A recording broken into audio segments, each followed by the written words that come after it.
Semuanya berawal dari masjid ini. Kecil, di dalam gang, di tengah pemukiman non-muslim.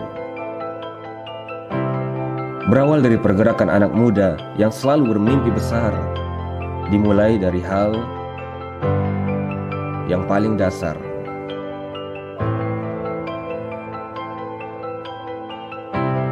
Di sini mereka berkumpul, belajar merendahkan ego, untuk belajar dari awal.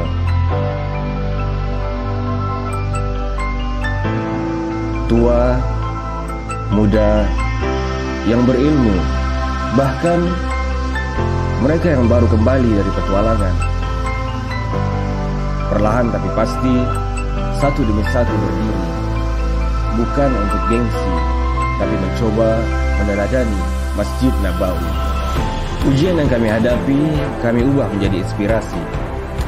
Senyum mereka menjadi motivasi untuk mengantarkan amanah sampai ke tempat tujuan.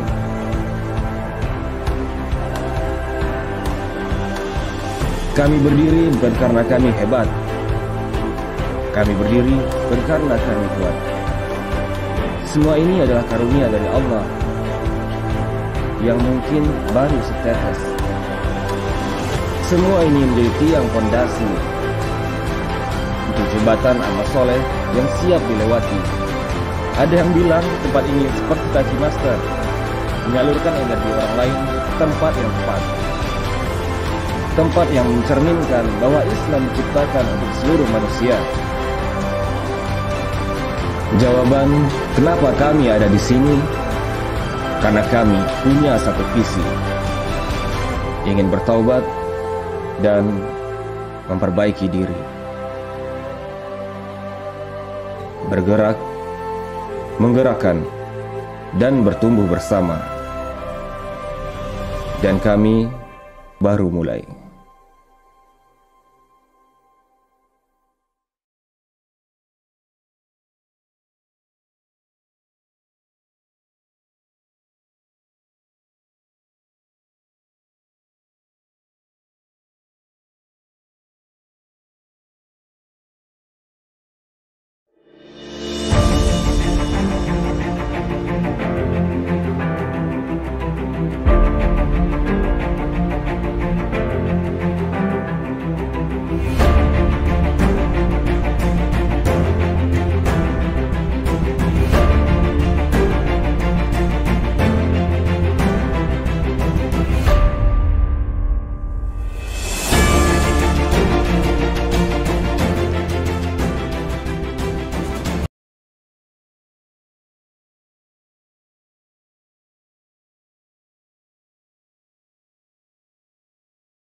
Minasyaitonirrajim. Bismillahirrahmanirrahim. Assalamualaikum warahmatullahi wabarakatuh. Alhamdulillahirabbil alamin. Alhamdulillahilladzi anzala sakinata fi qulubil mu'minin liyazdadu imanan ma'a imanihim.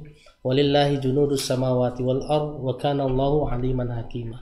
Asyhadu an la ilaha illallah wahdahu la syarikalah takriran bihi wa tauhidan. Wa asyhadu anna Muhammadan abduhu wa rasuluh la nabiyya ba'da.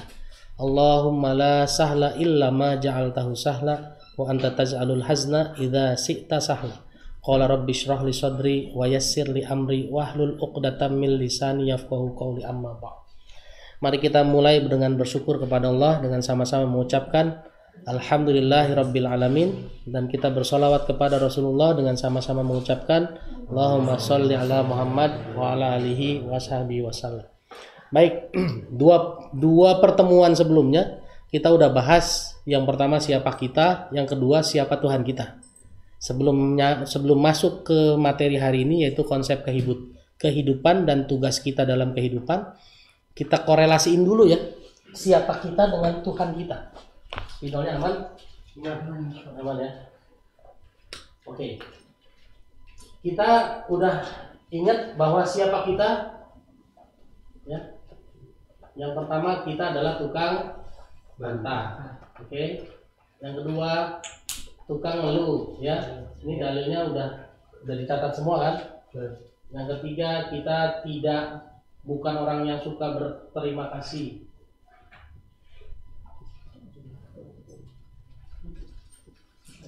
Keren, tidak suka berthanks. Apalagi pelit, ya nggak? Pelit. 5. Apalagi sering ingkar. 6. Lupa ya. Ini kita sudah bahas 2 pertemuan sebelumnya. Kenapa ini terjadi? Karena kita punya Tuhan lain. Tuhan kita bukan berhala. Tuhan kita bukan setan, tapi Tuhan kita siapa? Hawa. Sekarang kita coba sama-sama introspeksi. Benar nggak? Kenapa sih kita suka membantah? Ya, ada orang ngasih tahu kenapa kita bantah. Contohnya jangan rokok dah, takut ada yang tersinggung. Salah ya. Contohnya ini deh. Sholat tepat waktu aja gitu ya. Kerja, sholat tepat waktu. Ada orang kerja disuruh berhenti dulu kerjanya, sholat tepat waktu. Ibu-ibu deh lagi goreng tempe gitu misalnya, ya kan? Begitu lagi goreng tempe terus ngebantah, terus azan, apakah langsung sholat? Selalu ngebantah dulu kan? Nanggung. Ada apa yang dia tanggungin coba? Ada yang dia pikir lebih utama, apa hawa nafsunya kan? Kalau nih tempe saya tinggal nanti gosong. Apa iya tempe ditinggal gosong? Kan bisa diangkat dulu. Simpelnya kan gitu kan, nanti goreng lagi. Iya kan? Iya. Ada sesuatu yang menurut dia nggak mau dia kalahin apa? Tanggung. Laki-laki juga sama begitu. Ya. Orang bantah karena ada hawa nafsu yang ingin disalurkan. Orang marah di jalan motor serempetan. Ya, begitu yang satu bilang kamu sih begini, bantah, kamu sih begini. Kenapa? Karena ada hawa nafsu yang diikuti. Kita udah belajar konsep siapa Tuhan kita. Ada yang Tuhannya berhala, ada yang Tuhannya setan, ada Tuhannya orang pintar. Tapi kalau di sini saya yakin nggak ada yang punya berhala, ya, nggak ada yang bersekutu dengan setan, tidak ada yang mendahulukan orang pintar, ya. Tapi mungkin kita tanpa sadar masih mendahulukan hawa nafsu. Apalagi kalau sudah anak nangis, rewel. Orang tua punya hak nggak buat marah? Punya hak ya. Dan kita lebih sering mendahulukan itu sampai kita omelin anak kita berlebihan. Karena apa? Ada hawa nafsu kita. Apalagi kalau baru pulang kerja, capek. Bapaknya baru pulang kerja nih naik motor 2 jam ya dari Tangerang ke Surau gitu ya. Nah, tiba-tiba sampai rumah anaknya bilang gini, "Papa, tar dulu, Papa capek." Siapa yang didahulukan? Hawa nafsu. Hawa nafsu. Kita lebih sering mendahulukan ini. Kenapa ngeluh? udah kerja capek-capek duitnya segini doang, benar nggak? Udah kerja capek-capek, niat mau ganti HP nggak keburu, nggak cukup duitnya. Apa coba? Hawa nafsu. Kita tanpa sadar, ini nih Tuhan kita nih. Betul. Nggak suka terima kasih, ini ya samalah dengan ngeluh nih. Udah capek-capek kerja dapatnya segini doang, ya kan? Pelit. Nah, pelit apa coba? Semua orang yang pelit selalu karena ada target kan. Targetnya dia apa? Minimal saya punya tabungan. Kalau tua saya aman, ada duitnya buat menjalani hidup. Itu kan nafsu juga. Menurut dia dengan dia punya tabungan dia aman. Padahal apa iya? Banyak orang yang begitu tua punya uang banyak, uangnya nggak bisa menyelesaikan masalahnya. Benar nggak? Malah justru karena banyak uang anaknya jadi pada berantem. Ya kan? Padahal zaman mudanya tuh si bapak, si ibu, kita kumpulin uang biar banyak, nanti kalau kita sudah tua kan anak-anak kita aman. Ternyata begitu udah tua anaknya pada berantem, merebutin harta bapaknya. Ini semua terjadi karena kita punya Tuhan lain yang tidak kita sadari, yaitu hawa nafsu. Dalilnya surat 25 ayat 43, surat 45 ayat 23. Nah, makanya kemarin kita buka siapa kita dan siapa Tuhan kita. Kenapa? Karena ada pepatah Arab yang bilang man arafa nafsahu faqad arafa rabbahu. Oke, siapa yang mengenal dirinya, maka dia akan mengenal Tuhannya. Kalau kita habis gajian santai, berarti Tuhannya siapa? Gaji. Begitu tanggal 30, tanggal 28, 25 udah mulai uring-uringan, berarti ketahuan dong. Iya kan, siapa Tuhannya? Kalau habis nongkrong di kafe tenang, belum ke kafe masih uring-uringan, berarti kan kelihatan Tuhannya siapa. Kopi, ya kan, bukan rokok, kopi. Ya. Habis curhat sama temennya, ya kan? Kali ini curhat sama siapapun gitu kan? Sama saya. Saya ntar jadi fitnah. Ditemani sama keluarga. Iya, kalau beliau curhat sama saya harus dihalalkan dulu. Dihalalkan dia sama mahramnya ketemu saya jadi halal, ya kan? Nah, habis curhat terus dia bilang saya habis curhat sama Indra, hati tenang. Berarti Tuhannya saya, Pak. Kalau nggak ada Indra, saya nggak mau curhat sama dia. Berarti Tuhannya saya, nggak boleh begitu. Ya, jadi hati-hati dengan Tuhan kita. Tanpa sadar kita punya Tuhan ini kemana-mana. Termasuk egonya gerakan infak beras. Saya ini gotong beras amal soleh loh. Begitu istri komplain minta waktu, saya ini amal soleh loh. Kamu kok protes-protes? Jangan jadiin Tuhan ini amal soleh, jangan jadiin Tuhan. Kita harus adil, makanya konsep adil apa? Surat 4 ayat 135. Silakan baca.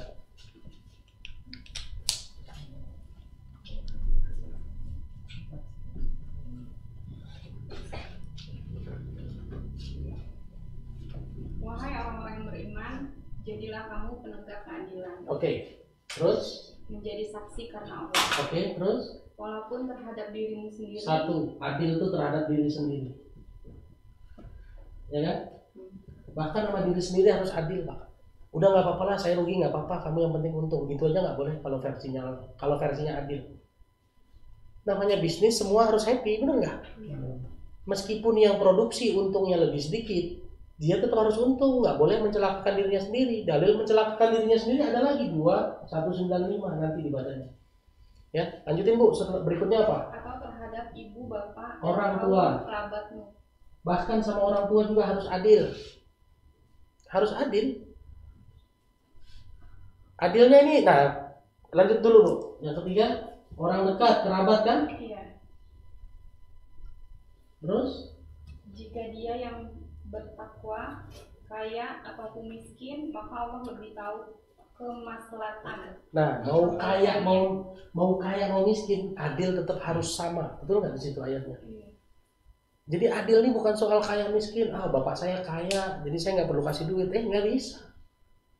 Adil dulu. Kenapa? Yang hari ini di-share sama Ustadz Lukman, sedekah nomor 1 buat siapa? 215. Yas'alunaka madza yunfikun qul ma anfaqtum min khairin falil walidaini, buat orang tua nomor 1. Meskipun orang tuanya kaya, tetap kasih nggak? Kasih. Meskipun nanti dan bapak mah nggak butuh buat kamu aja, itu urusan lain. Yang penting kita udah kasih. Ini adil, jangan mentang-mentang bapak saya kaya lah, nggak perlu dibantu. Oh saudara saya mah kaya lah, nggak usah dibantu. Tetangga nih, orang dekat nih jangan jauh-jauh dulu ke Palestina nyumbang, tetangga sebelah kelaparan, nggak boleh. Makanya nomor satunya orang dekat. Baru setelah itu apa? Udah ya. Kalau ini nanti kan yang berikutnya Ibnu Sabil ada nanti ya, walil walidaini wal aqrabina wal yatama wal masakini wa ibnis sabil. Jadi adil ini, kita sering nggak adil sama 3 hal ini. Sama diri sendiri kita nggak adil, sama orang tua nggak adil, orang dekat nggak adil. Kita adil sama siapa? Sama yang bayar biasanya ya. Ya. Begitu dibayar, kasih kepentingan, wow dia bela betul tuh. Dapat komisaris, bismillah komisaris. Bismillah. Masuk. Oke. Nah, ini yang saya bilang tadi surat 2 ayat 195. Wala tulqu biaidikum ila tahlukah. Jangan mencemplungkan dirimu sendiri dalam kebinasaan. Nah, kalau antum dagang terus nggak apa-apa lah saya rugi, binasa nggak lama-lama? Binasa, nggak boleh itu. Antum harus untung meskipun nggak banyak ya. Reseller ya saya produksi untung 2.000, reseller untung 5.000, nggak apa-apa, yang penting untung. Jangan antum nggak untung, antum happy semua. Nah kalau antum punya tambang emas sih lain cerita. Ya kan punya pohon duit tinggal gerbegin aman selesai. Gitu. Tapi tetap konsep adilnya harus, nggak boleh dagang. Tapi kita nggak untung, ngorbanin diri sendiri nggak boleh. Kalau saya mengartikan ini lebih dalam lagi, kalau buat saya pribadi ya. Jangan mencemplungkan dirimu dalam kebinasaan. Saya pernah dibayarin, saya bayarin kamu ikut bungee jumping. Bungee jumping itu mahal loh. Bisa sampai 500, 700 sampai 1 juta, benar nggak? Yeah. Terus saya bilang enggak, saya nggak mau. Kenapa? Penakut bukan? Ini dalil saya. Wala tulqu biaidikum ila tahlukah. Jangan mencemplungkan dirimu dalam kebahayaan. Kalau jantung saya nggak kuat, terus tiba-tiba putus jantung saya di situ gimana? Bahkan saya disuruh ngikut halilintar di dunia fantasi aja saya udah nggak mau. Kenapa? Buat saya kayaknya udah nggak cocok masuk ke area membahayakan karena umur saya nggak cukup lagi, nggak cocok lagi jantungnya begitu. Karena udah nggak muda ya. Iya, karena udah nggak muda gitu. Tapi saya masih. Nah, bagian itu tolong diedit ya. Oke? Gitu ya. Jadi kalau buat saya sampai di level itu pun begitu. Jadi kalau misalnya ada orang yang ngajak saya panjat gunung sekalipun gitu segala macam, saya nggak. Kayaknya bukan level saya nggak mampu gitu. Ya, waalaikumsalam Bu. Oke, nah inilah yang mau murojaahnya. Ini murojaah kita hari ini ya. Selanjutnya kita sudah paham siapa kita, apa yang membuat kita demikian karena Tuhan kita. Dan mayoritas Tuhan kita adalah hawa nafsu. Termasuk makan sekalipun, betul nggak? Makan begini doang nih nggak enak nih, siapa yang dipuaskan? Nafsu. Makannya jangan di sini doang, tempatnya nggak enak. Itu nafsu. Sementara konsepnya makan buat orang beriman apa?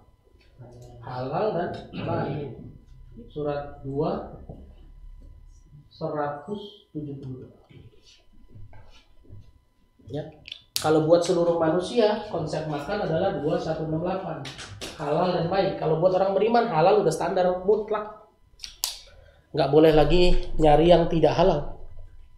Jadi halal sudah mutlak. Bahkan untuk makan saja nih yang dipanggil siapa? Orang beriman. Ya ayyuhalladzina amanu kulu min thayyibati ma razaqnakum. Makanlah yang baik-baik yang kami rezekikan kepadamu. Ini dua nih, yang satu baik, yang kedua yang direzekikan kepadamu. Berarti kalau bukan rezeki antum jangan dimakan. Benar enggak? Iya dong. Rezeki kita yang enggak makan, jangan makan rezeki orang. Oke, ini konsep kehidupan sebagai bridgingnya. Silakan baca surat 67 ayat 15. Ya, untuk makan saja kita disuruh makan makanan yang baik dan rezeki kita sendiri. Kenapa? Silakan buka 67:15. Surat Al-Mulk ayat 15. Hafal dong? Walladzi ja'ala lakumul arda dhalulan famshu fi manakibiha wa kulu min rizqi wa ilaihin nusyur. Coba artinya apa, Bu? Dialah yang menjadikan bumi untuk kamu yang mudah dijelajahi. Oke, bumi yang mudah dijelajahi. Maka Jelajahi. jelajahilah. Jadi bumi ini mudah. Bumi tempat apa? Tempat hidup kan? Mudah dijelajahi. Berarti hidup kita mudah apa enggak?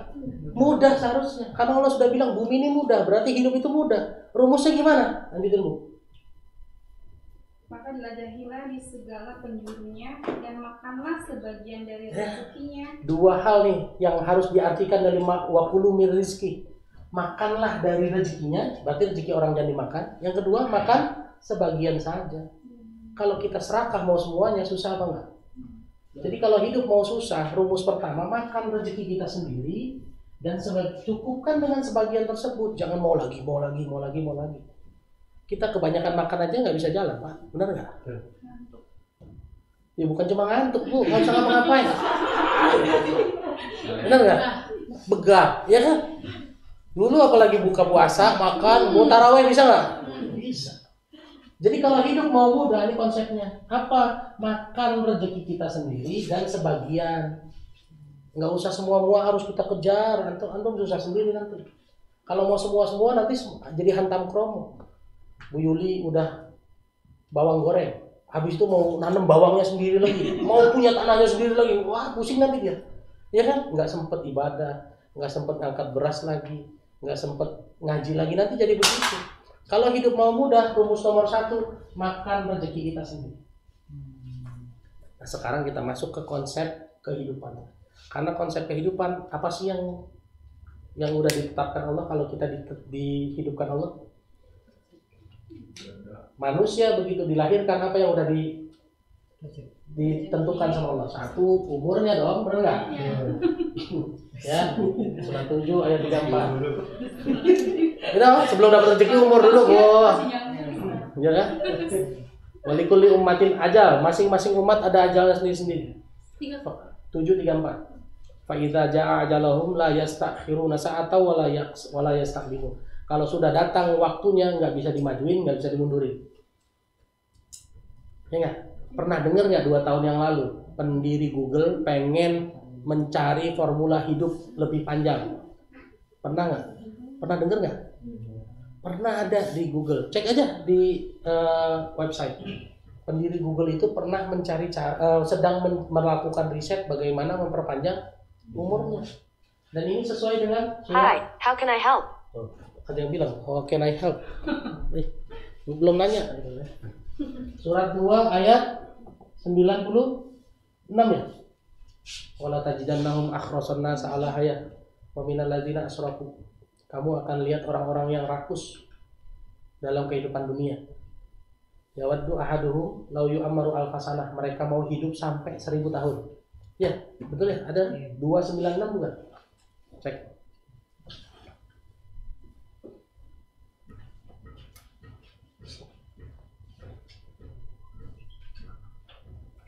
Dan sungguh kamu akan mendapati mereka manusia yang paling lobak itu tamak, rakus kepada kehidupan di dunia, bahkan lebih banyak lagi dari orang-orang musyrik. Masing-masing mereka ingin agar diberi umur 1000 tahun. Nah, sekarang pertanyaannya, kalau kita dapat 1000 tahun kira-kira, kalaupun Allah kasih 1000 tahun, kira-kira itu buat manfaat apa bukan?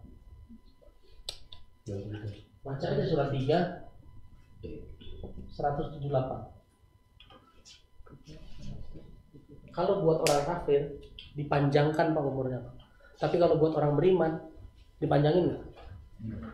Nabi Muhammad aja 63. Saya lihat Nabi dari zaman Nabi Adam ke Nabi Ibrahim, terus makin kemari makin pendek nggak umurnya? Nabi Musa 300 tahun. Nabi Muhammad cuma 63. Rasulullah. Makin kemari makin pendek. Tapi umur orang kafir dari dulu ya panjang-panjang kan. Yang jahat-jahat itu selalu 90 tahun baru meninggal. Dengar nggak kemarin yang punya kasino baru meninggal umur berapa? Yang di Makau itu baru meninggal. Saya bilang panjang-panjang umurnya ya. Kenapa dipanjangkan? Nah, 3178. Wala la yahsabanna alladziina kafaru, ya betul. annama numli lahum khairul li anfusihim innama numli lahum liyazdadu isma. Coba baca artinya nih. Dan janganlah sekali-kali orang-orang kafir menyangka bahwa pemberian tangguh kami kepada mereka adalah lebih baik bagi mereka. Sesungguhnya kami memberi tangguh kepada mereka hanyalah supaya bertambah-tambah dosa mereka. Dan bagi mereka azab yang menghina. Nah, jadi dikasih panjang umur biar makin sesat, nanti begitu masuk meninggal, masuk nerakanya udah yang paling berat udah azabnya. Jadi kalau orang beriman pengen nggak panjang umur? Kita berharap mati justru pada saat masih taat. Ayo kita doa bareng-bareng, ya Allah. Kalau masih taat matikan kita hari ini. Amin dong. Takut amin ya. Lagi baca artinya. Amin. Ya kan? Bapaknya Abi Maki tuh, ya Abi Maki kan Ustadz. Bapaknya itu, bapaknya atau kakeknya ya? Kakeknya itu doanya gitu. Kalau umur saya sudah memang tidak manfaat, meninggalkan saja hari ini. Kalau masih manfaat untuk agama Islam, silahkan panjangkan. Doanya begitu.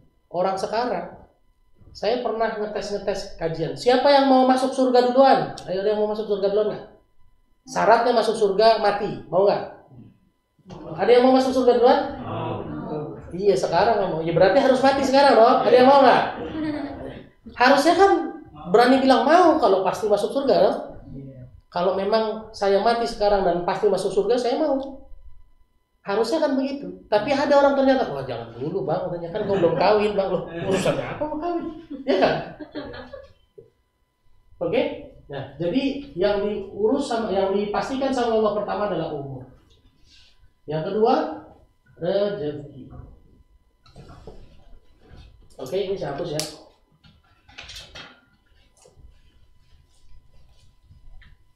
Nah, rezeki ini kita harus samain persepsi dulu. Apa yang dimaksud dengan rezeki? Ya.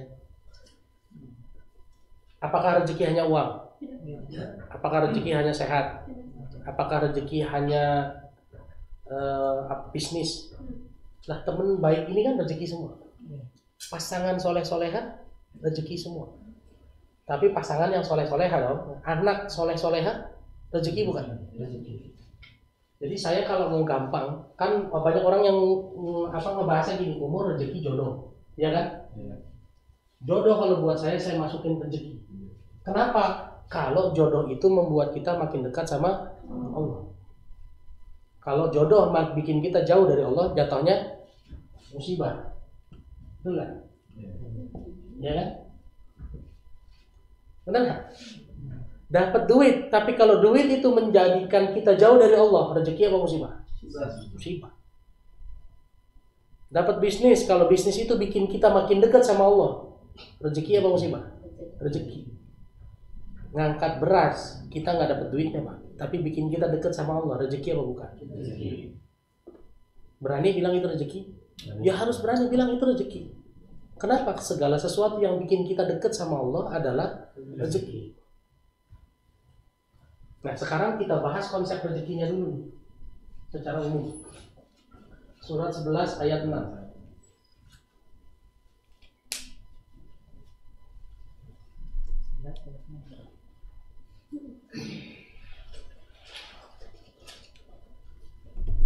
Dan tidak satupun makhluk bergerak bernyawa di bumi melainkan semuanya dijamin Allah rezeki. Oke. Semua makhluk bergerak di bumi rezekinya dijamin Allah. Oke, clear? Ada yang berani bantah? Ada. Silakan tes. Ada yang punya akuarium di rumah? Punya. Berapa ekor ikannya? Bisa 2. Sisa 2. Yang banyak siapa? Yang agak banyak siapa punya? 2 aja berapa ngasih makan ikan sebulan? 15.000. Cuma 2. Coba kalau punya laut berapa juta ikannya? Banyak. Kira-kira berapa duit sehari Allah kasih makan tuh ikan? Kira-kira berapa duit Allah kasih makan sehari buat ikan-ikan itu? Banyak. Kebagian nggak makan tuh ikan di bawah? Kebagian semua. Oke? Dalil penguatnya apa? Surat 29 ayat 60.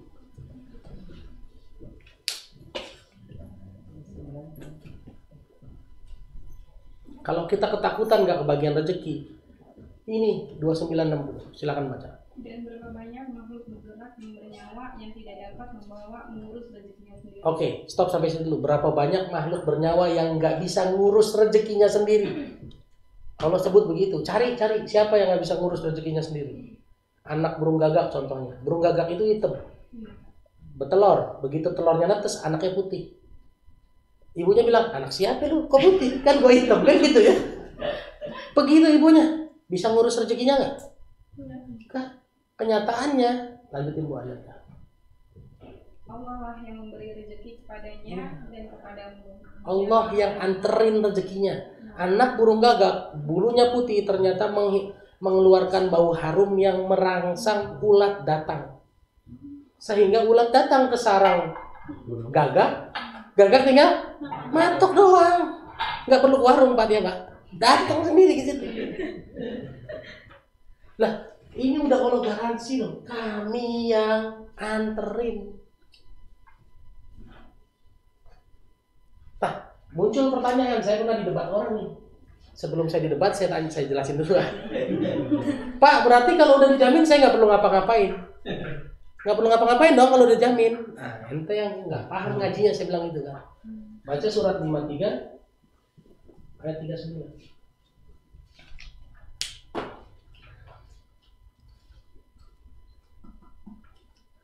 Maka apakah kamu merasa heran terhadap pemberitaan ini? 53 39. 53 itu An-Najm ayat 39. Dan bahwasannya seorang manusia tiada memperoleh selain apa yang telah diusahakan. Oke.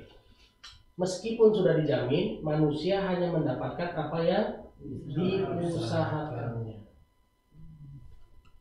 Bagi itu orang udah kasih ayat ini, iya kan ada min haitsu la yahtasib Pak katanya. Ada rezeki tak terduga.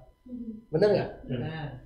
Berarti kita nunggu rezeki tak terduga aja. Oke, buka ayatnya surat 65 ayat 2 sampai 3. Ujung ayatnya aja.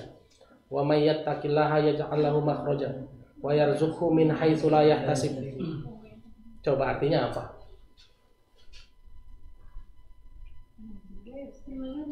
65 ayat 2. Ujungnya aja. Siapa bertakwa kepada Oke. Allah, niscaya dia akan mengadakan baginya jalan keluar.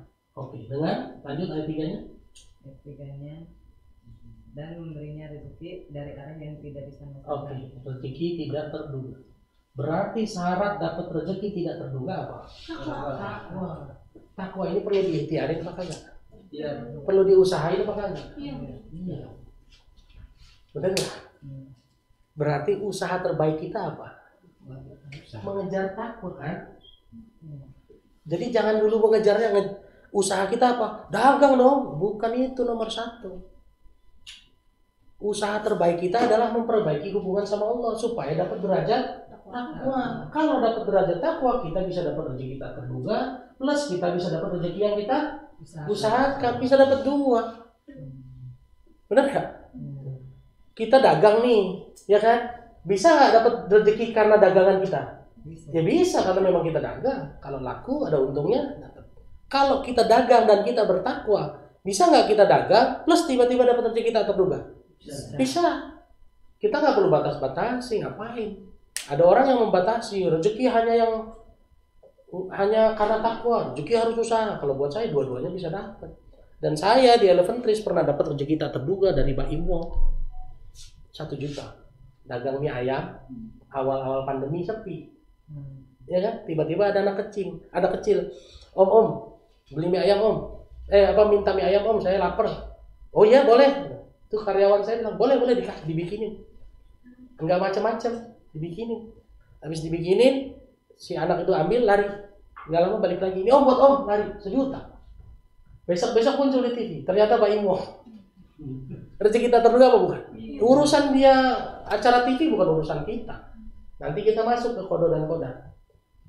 Dia bikin acara TV adalah kodo buat kita. Ya, kita kan nggak ada urusan sama acara TV-nya. Tapi responnya saya dapat uang 1 juta, nah itu yang jadi kodar nanti kemudian. Jadi kalau ngelihat teori kayak begini, nih rezeki udah dijamin, tapi kita harus usaha. Bahkan untuk rezeki tak terduga saja, kita harus jadi orang bertakwa dulu. Yang takwa itu harus diusahakan. Betul nggak? Berarti kesimpulannya, usaha terbaik nomor 1 apa? Usaha terbaik nomor 1 adalah surat 3 ayat 112. Ini urutannya.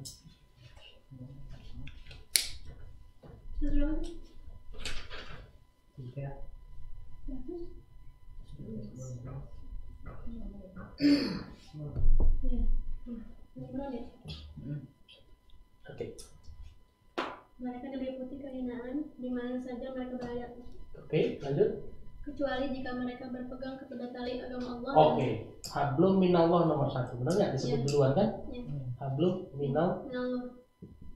baru Dan tali perjanjian dengan manusia. manusia, dengan nas. Urutannya mana dulu? Allah. Yang disebut dulu? Allah dulu. Kita berbaik-baik sama manusia tapi nggak berbaik-baik sama Allah, hina banget, hancur, bukan hina lagi. Tapi kita baik sama Allah tapi buruk sama manusia, hina nggak? Hina. Kan ayatnya dimanapun kamu berada akan diliputi kehinaan, duribat alaihimuz zillah. Dimanapun kamu berada kamu hina. Kecuali ke Allah baik, ke manusia baik. Jangan nih kita ada di GIP semua baik sama Allah kan ngangkat beras, tapi judes sama tetangga, hina nggak? Hina. Ngaji mah ngaji gue dia pengajian, baca Quran mau baca Quran, ya nggak? Hina nggak di mata orang? Ini di mata Allah. Ngaji mah ngaji, ngangkat beras, ngerokok, kok ngerokok? Maksud saya.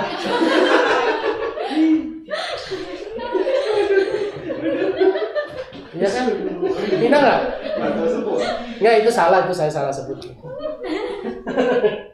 Tapi saya referensikan untuk berhenti. Ya, mudah-mudahan Selasa depan berhenti. Amin. Setiap Oke? Selasa berarti berhenti. Oke? Ya. Jadi yang namanya ikhtiar terbaik nomor 1 adalah menjaga hubungan sama Allah dulu. Makanya Allah bilang lagi nih untuk hablum minallah ini, Allah selalu bilang apa? Surat 5 ayat 35.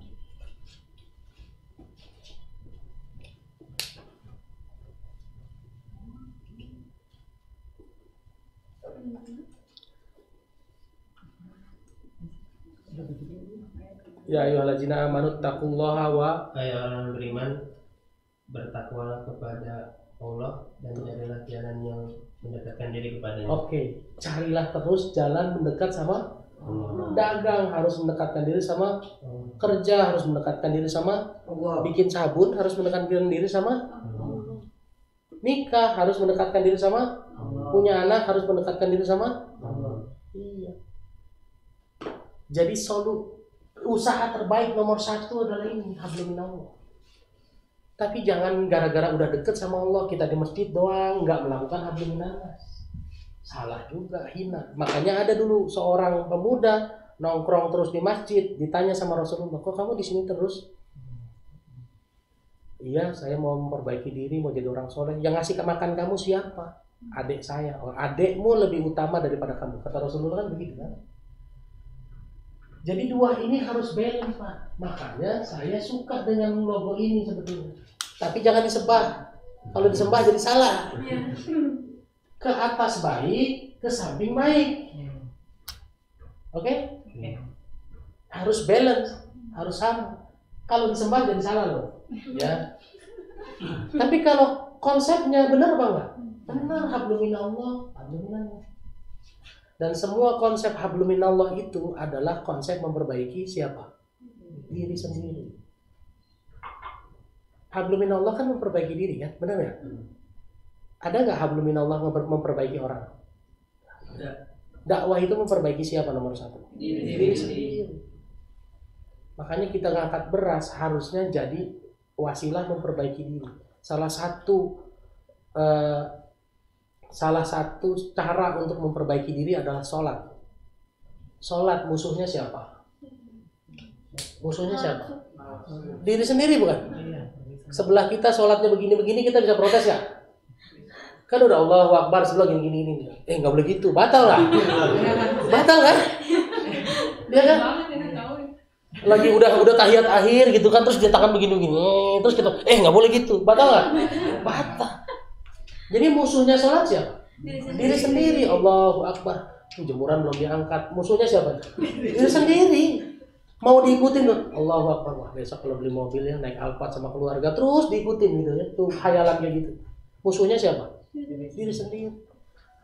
Jadi yang namanya memperbaiki hubungan sama Allah, utamanya adalah memperbaiki diri sendiri. Makanya silakan baca lagi surat 853, surat 13 ayat 11.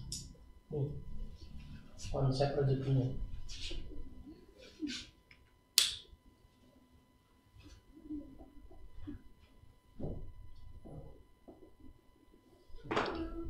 Ada 853, siapa yang mau baca? Yang demikian itu karena sesungguhnya Allah tidak akan mengubah suatu nikmat yang telah diberikannya kepada suatu kaum hingga kaum itu mengubah apa yang ada pada dirinya sendiri. Oke, ya. Allah nggak akan mengubah nikmat yang sudah dikasih sebelum dia mengubah apa yang ada di dirinya sendiri. Oke? Ya. Iya. Jadi yang namanya nikmat, nih contoh nih, saya udah dapat rezeki sebulan 1 juta. Mau diubah jadi 100 juta sebulan. Caranya apa? Ya ubah diri sendiri. Sesungguhnya Allah tidak akan mengubah rezeki 1 juta sebulan sampai saya mengubah diri saya, betul gak? Semua konsep memperbaiki diri, memperbaiki hubungan sama Allah adalah memperbaiki diri. 13-11 juga sama. Ya. 13 ayat 11. Sesungguhnya Allah tidak akan mengubah satu kaum kecuali kaum itu mengubah dirinya sendiri. Makanya muncul pepatah Arab, aslih nafsaka yasluh lakan nas, perbaiki saja dirimu maka lingkungan akan diperbaiki oleh Allah untukmu. Daripada kita ngotot-ngotot memperbaiki tetangga, memperbaiki anak, memperbaiki istri, lebih baik memperbaiki diri sendiri. Nanti Allah perbaiki mereka buat kita. Nafsi-nafsi memang loh. Pada akhirnya kita menghadap Allah sendiri-sendiri apa rame-rame? Sendiri-sendiri. Dalilnya ada 19 ayat 95, surat 6 ayat 94. Coba buka. Kita semua akan datang menghadap Allah sendiri-sendiri. Walaqad ji'tumuna furoda, dan pasti kamu akan mendatangi kami sendiri. Dan setiap orang dari mereka akan datang kepada Allah sendiri-sendiri. Istri sendiri-sendiri. Pak, bapak duluan deh, bisa nggak gitu? Kan bapak kepala rumah tangga, nggak bisa sendiri. 694 Pak.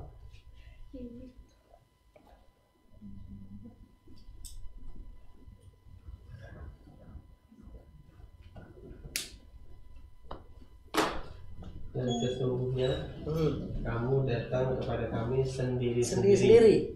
Lalu lanjutin. Sebagaimana kami ciptakan pada mulanya. Nah, pertama kali diciptakan sendiri, Nabi Adam sendiri, baru diciptakan pasangannya. Lanjut. Dan kamu tinggalkan di belakangmu di dunia apa yang telah kami karuniakan kepada. Nah, semua yang kita punya di dunia ini ditinggalkan, ya kan? Nggak ada yang dibawa kan? Punya jabatan, punya istri, anak, ditinggal nggak? Ya. Tinggal. Coba kalau Fajar meninggal, istrinya ngikut nggak ke kuburan? Sampai atas doang ada, ya kan? Ngikut nggak ke dalam? Enggak. 3 bulan kemudian ada yang kinyis-kinyis dilamar, mau nggak dia? Bisa marah nggak dia? Nggak bisa. Udah mau. Ya kan? Bisa marah nggak dia? Nggak bisa. Nggak bisa dia bilang di sini, kamu boleh nikah lagi asal setelah kuburan saya kering. Oh iya, makasih. Selama itu siram terus kuburan saya, setiap hari pakai seember. Bisa nggak begitu wasiatnya? Nggak bisa. Kita tinggalin, Pak. Mau secinta-cintanya sama istri juga ditinggal, secinta-cintanya sama suami ditinggal, secinta-cintanya sama anak, ngikut nggak masuk ke dalam kuburan? Nggak ada. Nggak pernah tuh kelihatan seorang bapak punya anak satu-satunya terus meninggal, begitu dikubur bapaknya ikut ke dalam, ada nggak? Nggak ada. 694 ditinggal semua. Kita ini datang sendiri. Oke? Nah, berarti kita paham sudah ya konsep rezeki. Semua sudah dijamin Allah, tapi kita tetap harus usaha. Bahkan untuk jadi orang takwa aja perlu usaha. Ya, untuk mengubah nikmat yang sudah diberikan Allah ke kita harus usaha. Dan usaha terbaik adalah mencari cara untuk terus dekat sama Allah, yaitu hablum minallah. Sehingga semua aktivitas hablum minan nas harus menjadi usaha untuk menuju hablum minallah, benar nggak?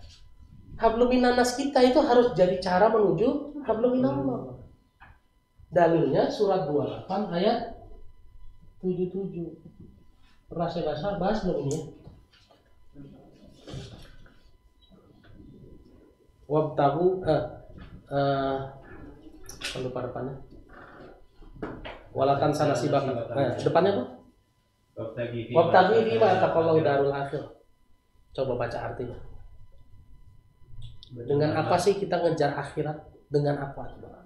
Optimalkan itu. Ya. Saya pernah bahas di sini kan? Coba. Dan mencarilah pahala negeri akhirat dengan apa yang telah dianugerahkan Allah kepadamu. Oke, nyari pahala akhirat itu dengan apa yang Allah anugerahkan ke kita. Ada yang dianugerahkan cuma tangan doang, mata doang, ada yang dapat semua, ada yang dapat harta juga, ada yang dapat jabatan juga, ada yang dapat istri juga, ada yang dapat anak banyak. Semua itu harus dipakai buat mencari pahala akhirat. Kan itu semua anugerah Allah, betul nggak? Ada yang saya nggak punya apa-apa, lo punya mata kok. Makanya saya paling jangan pernah bilang saya nggak punya apa-apa. Minimal kita punya mata, punya telinga, punya tangan. Benar nggak? Dan orang yang bilang saya nggak punya apa-apa termasuk orang yang menyembunyikan rahmat Allah. Tahu orang sombong siapa? Orang sombong itu adalah orang yang pelit dan menyembunyikan apa yang Allah kasih ke dia. Surat 4 ayat 36 37. Alladzina yabkhuluna wa ya'muruna an-nasa bil bukhli wa yaktumuna ma anzalallahu min fadli. Coba baca artinya. 436-nya ujungnya aja baca. Innallaha la yuhibbu man kana mukhtalan fakhura.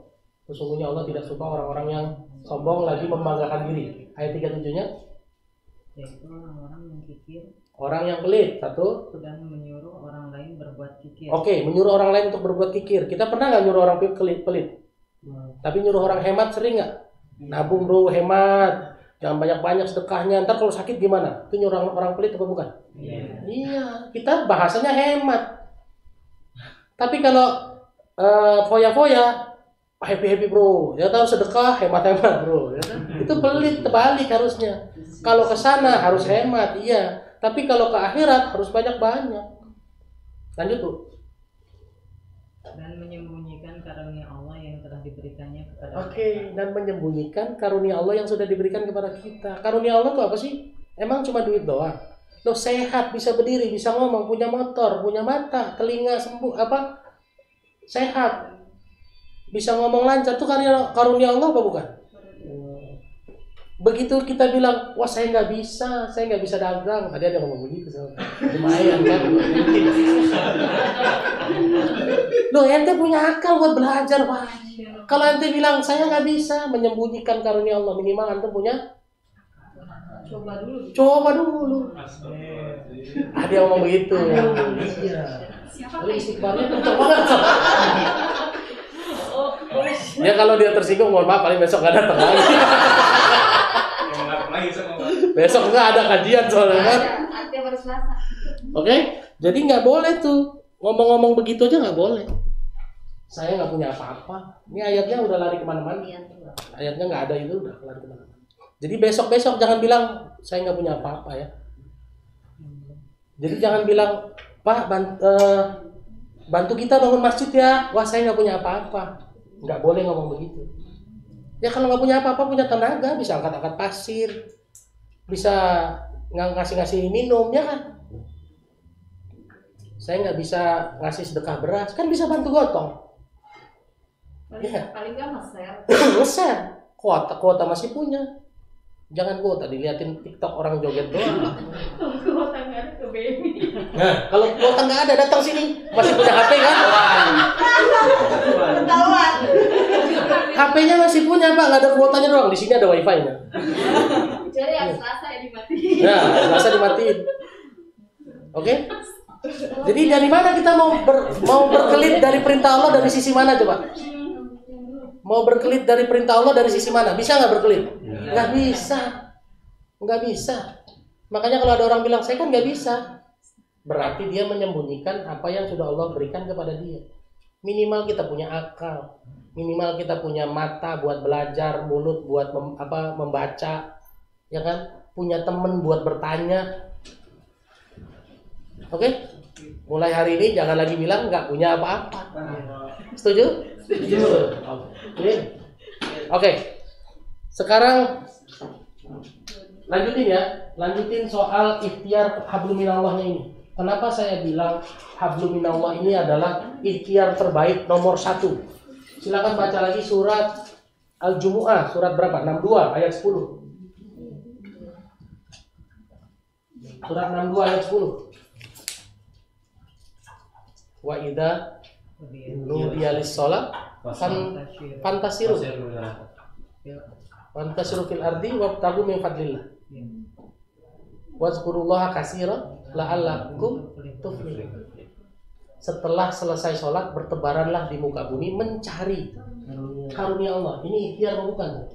Ikhtiar. Tapi selama ikhtiar apa Allah bilang? Wazkurullaha katsiran. Ingat Allah banyak-banyak. Agar apa?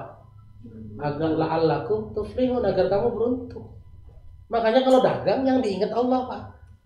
Astagfirullahaladzim, Allahu Akbar, astagfirullahaladzim. Jangan, lah kok jam segini baru laku 2. Jangan ingat itu. Ini pembelinya pada kemana ya? Kok sepi bener? Kita kan kalau dagang yang diingetin itu kan ya? Bener nggak?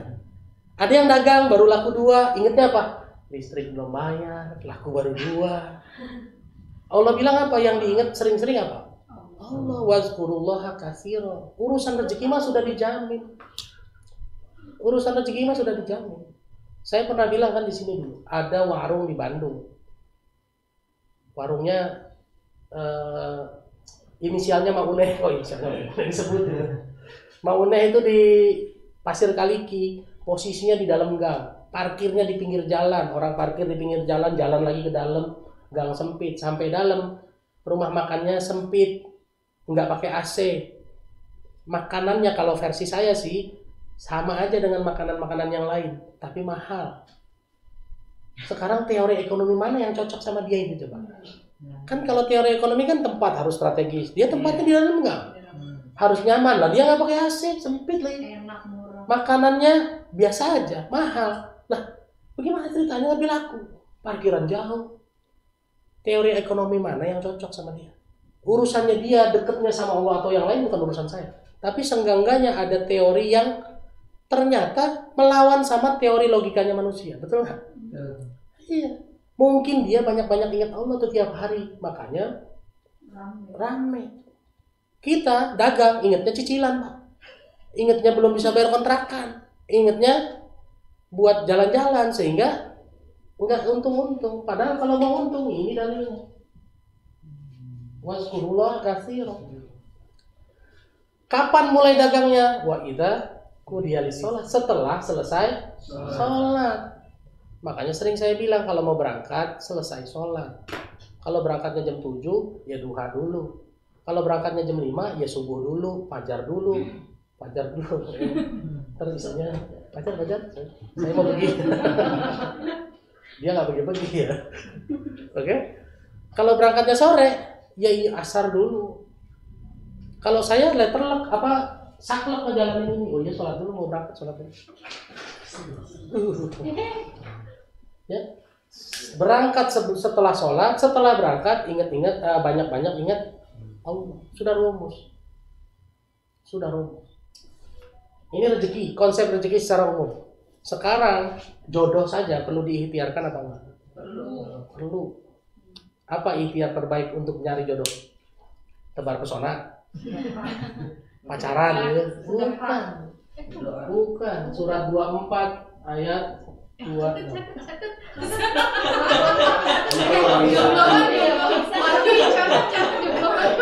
Aku aja nyaman.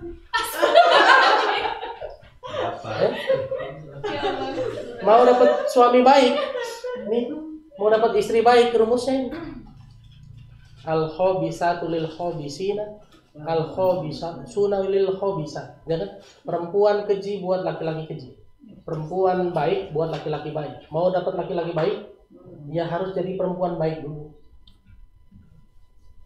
Laki-laki baik buat perempuan baik. Laki-laki mau punya perempuan baik, Fajar ya udah itu. Yang lain aja. Bang Iksan, Sugeng. Mau dapat perempuan baik harus jadi laki-laki baik. Kalau tiap hari kelilingnya diskotik, dapat nggak perempuan baik? Nggak bakalan dapat. Kalau mau datang ke pengajian, lalu bisa dapatnya perempuan di pengajian juga, ya kan? Nah, terus yang kedua, ikhtiarnya apa? 30, 21. Surat 30 ayat 21 ini hampir semua pengantin kalau nikah di surat undangannya ada ayat ini.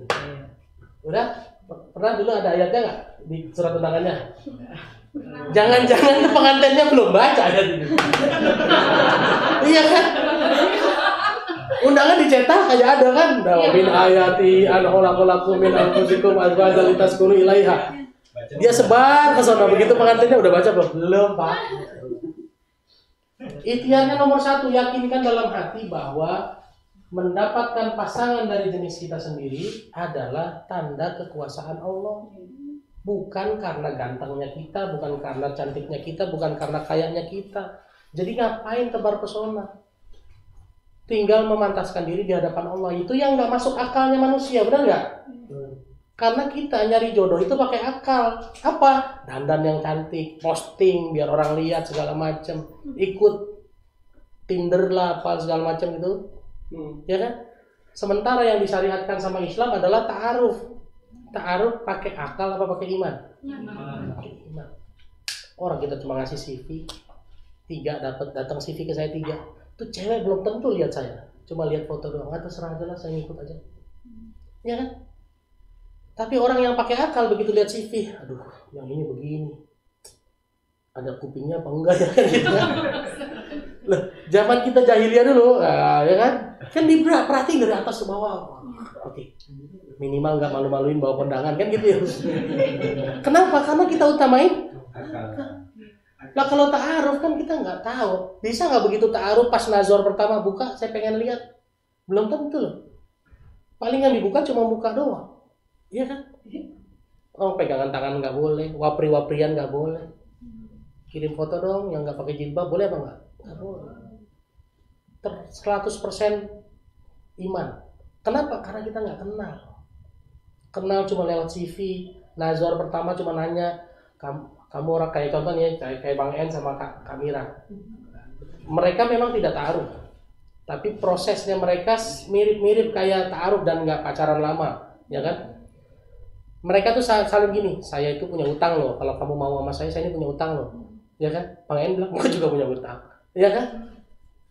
Nah, nazar itu kayak begitu kita ta'aruf lihat CV, begitu pas saya mau deh nazar sama itu, gitu kan? Dan buat laki-laki dapat CV 3, terus bilang saya mau nazar sama 3-3-nya, boleh apa nggak gitu? Nggak boleh, pilih dulu satu, mau yang mana? Jadi milihnya itu belum lihat, Pak, baru lihat tulisan di kertas aja. Oh, ada 3 nih, 1 namanya Susi, 2 namanya Susan, 3 sisa. Saya ambil yang sisa aja. Ya kan? Begitu dia pilih. Begitu dia pilih, ya kan dia nggak tahu nih orang kayak apa. Ya udah nazar sama dia. Begitu nazar yang ditanya itu, kamu tinggal di mana, umur berapa, pendidikannya apa. Perempuannya boleh nanya, kamu udah kerja apa belum, gajinya berapa, tuh boleh cuma segitu doang. Iya, cuma segitu doang. Dan ngobrolnya harus disaksikan orang. Bisa nggak nanya-nanya yang aneh-aneh? Nggak boleh. Kamu pernah pacaran apa nggak? Nggak boleh. Kamu pernah main perempuan apa nggak? Nggak boleh ditanya kayak gitu. Kalau utang, saya punya utang. Boleh, itu kan nanti kan jadi nasib berdua, berita kalian berdua kan? Jadi boleh itu ditanya, saya punya utang, kamu punya utang apa enggak, segala macam. Itu boleh dibuka. Cuma segitu. Bandingkan dengan zaman dulu jahiliyah kita pacaran, ya Pak? Pacarannya 2 tahun, sampai tahu tuh Pak, tai lalatnya ada di sini, ya, tahu semua, ya nggak?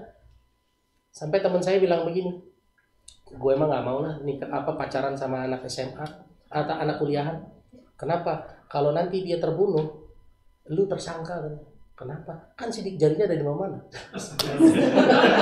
Saya bilang, Kirain tatonya dari mana-mana. Nah ini hati-hati nih buat orang tua, ya buat ibu-ibu punya anak perempuan. Pak, saya bawa anaknya main ya. Karena sidik jarinya di mana-mana, Pak. Iya kan? Hati-hati, makanya jangan diizinkan. Inilah konsep terbalik zaman sekarang. Giliran nikah dipersulit. Kerja di mana? Punya tabungan berapa? Ya kan? Begitu kan? Giliran pacaran, bawa, ya kan? Pak, izin ya mau nonton. Silakan. Begitu mau nikah, Pak, saya mau nikah. Udah kerja belum? Duitnya dari mana? Berapa gajinya segala macam? Dipersulit. Tapi giliran pacaran dipermudah. Ini konsep yang berbalik. Bahkan untuk jodoh saja kita harus ikhtiar. Tapi sekali lagi ikhtiarnya adalah ikhtiar memperbaiki hubungan kepada Allah, baru hubungan kepada clear? Ada yang mau bantah? Ya. Kalau mau bantah kan bukan bantah saya. Bantahnya bantah Allah. Oke? Ini cara jawab paling aman kan? Jadi saya tuh nggak dikatain egois. Kalau zaman dulu kan kita memaksakan pendapat kita kan, sehingga dikatain egois, bener nggak? Kalau sekarang berani nggak bilang saya egois? Orang dibantah bukan saya, yang dibantah ayat Al-Quran. Oke? Nah, sekarang saya balik lagi memperkuat konsep kodok dan qadar. Karena kita sudah paham konsep hablum minallah dan hablum minannas, makanya sekali lagi saya ingatkan, di sini dalam hidup kita ada namanya kodok, ada namanya qadar. Ya. Supaya hubungan kita baik sama Allah dan hubungan baik sama manusia, pahami kodok dan qadar. Qada ini adalah semua ketetapan Allah yang datang kepada kita meskipun kita enggak minta. Meskipun kita enggak minta. Contoh nih qada. Mas Fajar lahir ganteng. Nah itu qada, Pak. Ya kan? Lahir cantik. Ada yang lahir pendek, ada yang lahir tinggi. Itu qada. Bisa protes enggak? Enggak bisa. Semua yang cantik, semua yang ganteng, semua yang tidak cantik, semua yang tidak ganteng punya kesempatan masuk surga yang sama apa enggak? Sama. Jadi kesimpulannya ganteng sama enggak ganteng faktor bukan buat kita untuk masuk surga. Bukan. Segala sesuatu yang datang ke kita meskipun kita enggak minta, itu namanya qada. Hari ini lagi jalan, naik motor, papasan sama Bang Agung. Mas Indra, saya papasan sama Bang Agung, itu qada. Karena nggak tahu kenapa tiba-tiba kok Bang Agung ada di depan rumah saya misalnya gitu ya. Qada. Tapi respon saya begitu ngelihat dia itu adalah qadar. Ini yang harus diwaspadai. Jangan salah respon terhadap qada yang datang ke kita. Karena begitu kita salah respon, rusak rezeki kita nih. Karena qadar ini mempengaruhi ini. Mau berangkat kerja hujan. Hujan bisa disalahin nggak? Yang disalahin apa? Respon kita terhadap hujan. Ya, hujan banjir deh. Respon antum tuh. Itulah yang akan dihisap. Ini yang dihisap. Ini enggak dihisap. Tidak dihisap. Oke?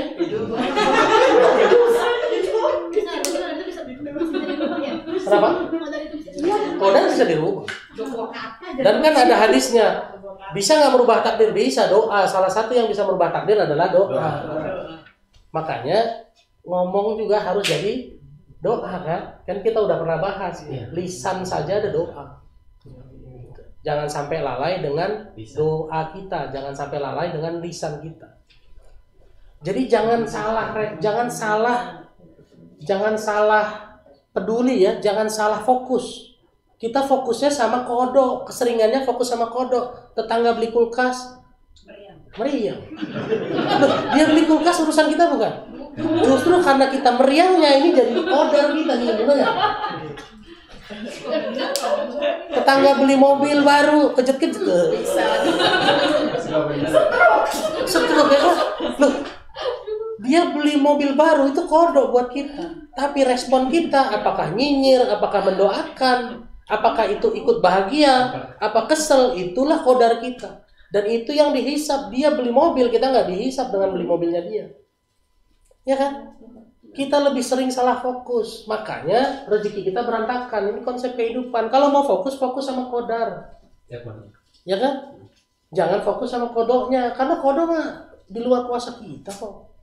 Udah ngumpulin beras, tiba-tiba ditumpuk di sini hujan banjir, kerendam. Kodok apa kodar? Kodok. Beras kita diparkas, kerendam. Respon kita karena kerendam itu yang jadi kodar. Ya capek-capek gotong, kerendam. Nah itu kodar tuh. Berarti respon kita buruk. Itu yang nanti dihisap. Clear? Jadi jangan salah fokus. Datang ke pengajian, wah saya udah pakai jilbab hitam, ternyata pakai jilbab abu-abu. Lah dia pakai jilbab abu-abu, bukan urusan ibu, ya kan? Tapi responnya, dia pakai abu-abu lagi, nggak matching deh. Nah, itu yang dihisap. Iya. Dan yang kayak gini kita sering salah fokus, benar nggak? Suami pulang bawa duit kurang, kodok apa kodar? Kodok. Jadi jangan permasalahkan suaminya, permasalahkan lisan kita yang keluar untuk merespon itu. Coba istrinya ikut, selesai masalah gue kata dia gitu. Saya nggak ikut begitu. Iya. Coba kalau bini gue ikut, dia kan jadi paham kan gitu. Saya besok-besok diajak kalau taklim. Benar nggak? Suami pulang, istri masih dasteran belum dandan. Kodok apa kodar? Kodok. Jadi jangan diomelin pak. Kalau diomelin respon kita salah. Pulang ke rumah masih berantakan karena istri nggak sempet, anaknya 4, ya kan? Belum sempet ngepel, belum sempet mandi segala macam. Begitu pulang marah-marah. Pulang bukan disambut sama senyum, pakai masker lagi kan gitu. Ya, pakai masker timun di sini. Bukan itu, dia belum selesai dengan urusannya, itu kodok buat kita. Jadi jangan fokus sama itunya, benar nggak?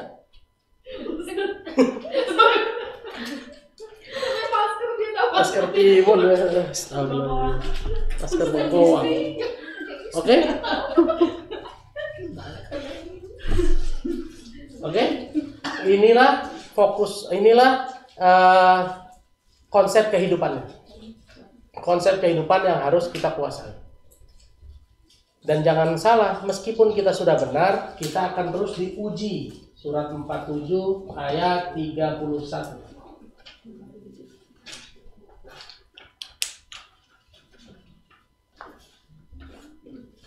Ini udah belajar nih, udah ngerti kodo dan kodar. Diuji nggak abis ini? Diuji. Kenapa kita diuji? Supaya jelas siapa yang benar-benar berjihad, jihadnya benar-benar, dan siapa yang benar-benar sabar. Jadi diuji itu untuk ngetes beneran jihad apa enggak nih. Jangan-jangan jihadnya pura-pura.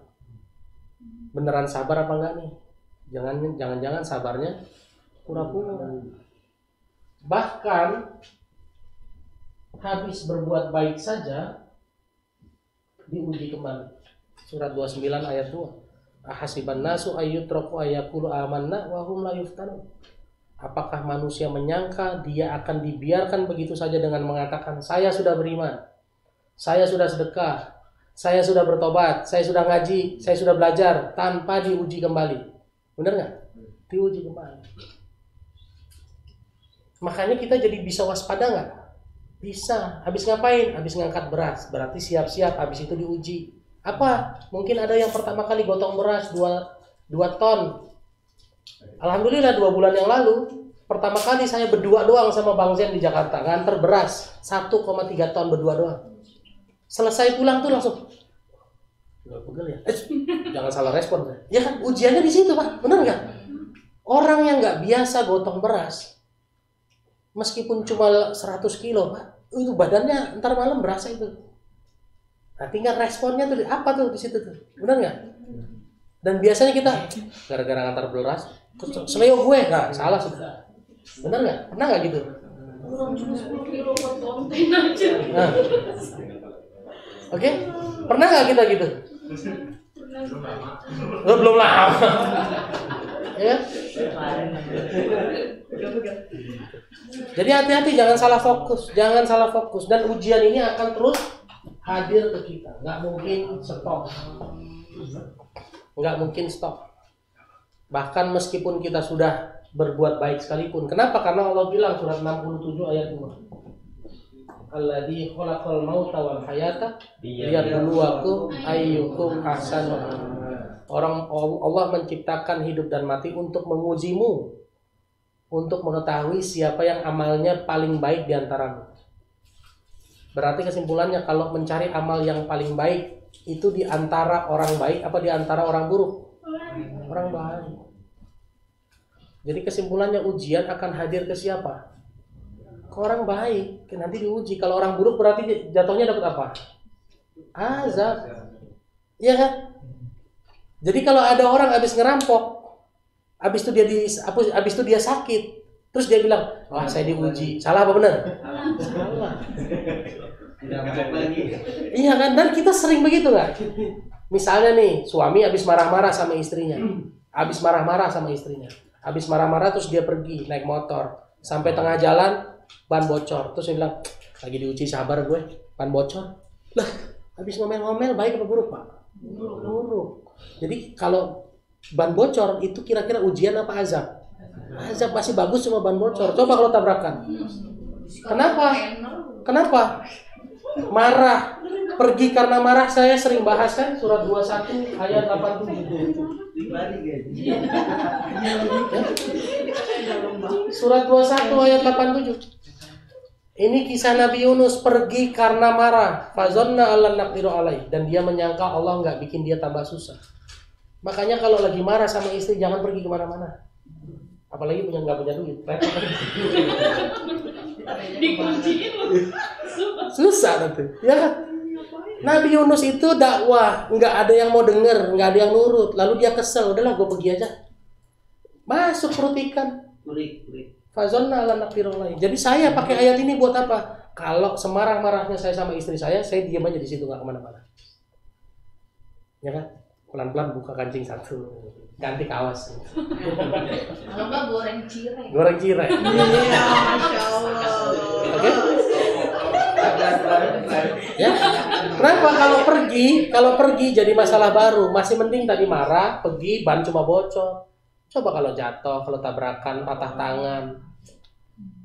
Masalah lebih besar apa enggak? Lebih besar. Berapa banyak orang yang mati tabrakan di dalam mobil karena lagi berantem. Dulu yang mobil Nissan Juke di Sudirman itu nabrak jembatan penyeberangan sampai meledak. Lagi ngapain dia di dalam berdua? Lagi berantem tuh pacaran berdua. Pacarnya bisa keluar, yang laki-laki, yang perempuan nggak sempat keluar, meledak, hangus di dalam. Itu. Ini bahayanya kalau pergi karena marah. Oke, ini konsep kehidupan. Ya, jadi kita itu hidup ini diuji untuk melihat siapa yang amalnya paling baik. Oke, ini konsep kehidupannya. Lalu nanti tugas kita dalam kehidupan kita mundurin ke pekan depan supaya ada waktu tanya jawab hampir 45 menit. Oke, saya pikir itu dulu yang bisa kita sampaikan. Kalau ada yang mau ditanya, persilakan. Dua pertanyaan. Mangga. Udah ada muncul pertanyaan? Oh, dari sini. Oke.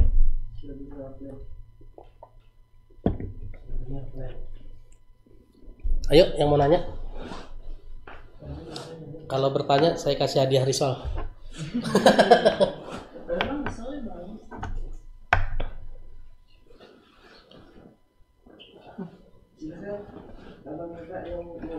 Bukan yang mau nanya jodoh apa?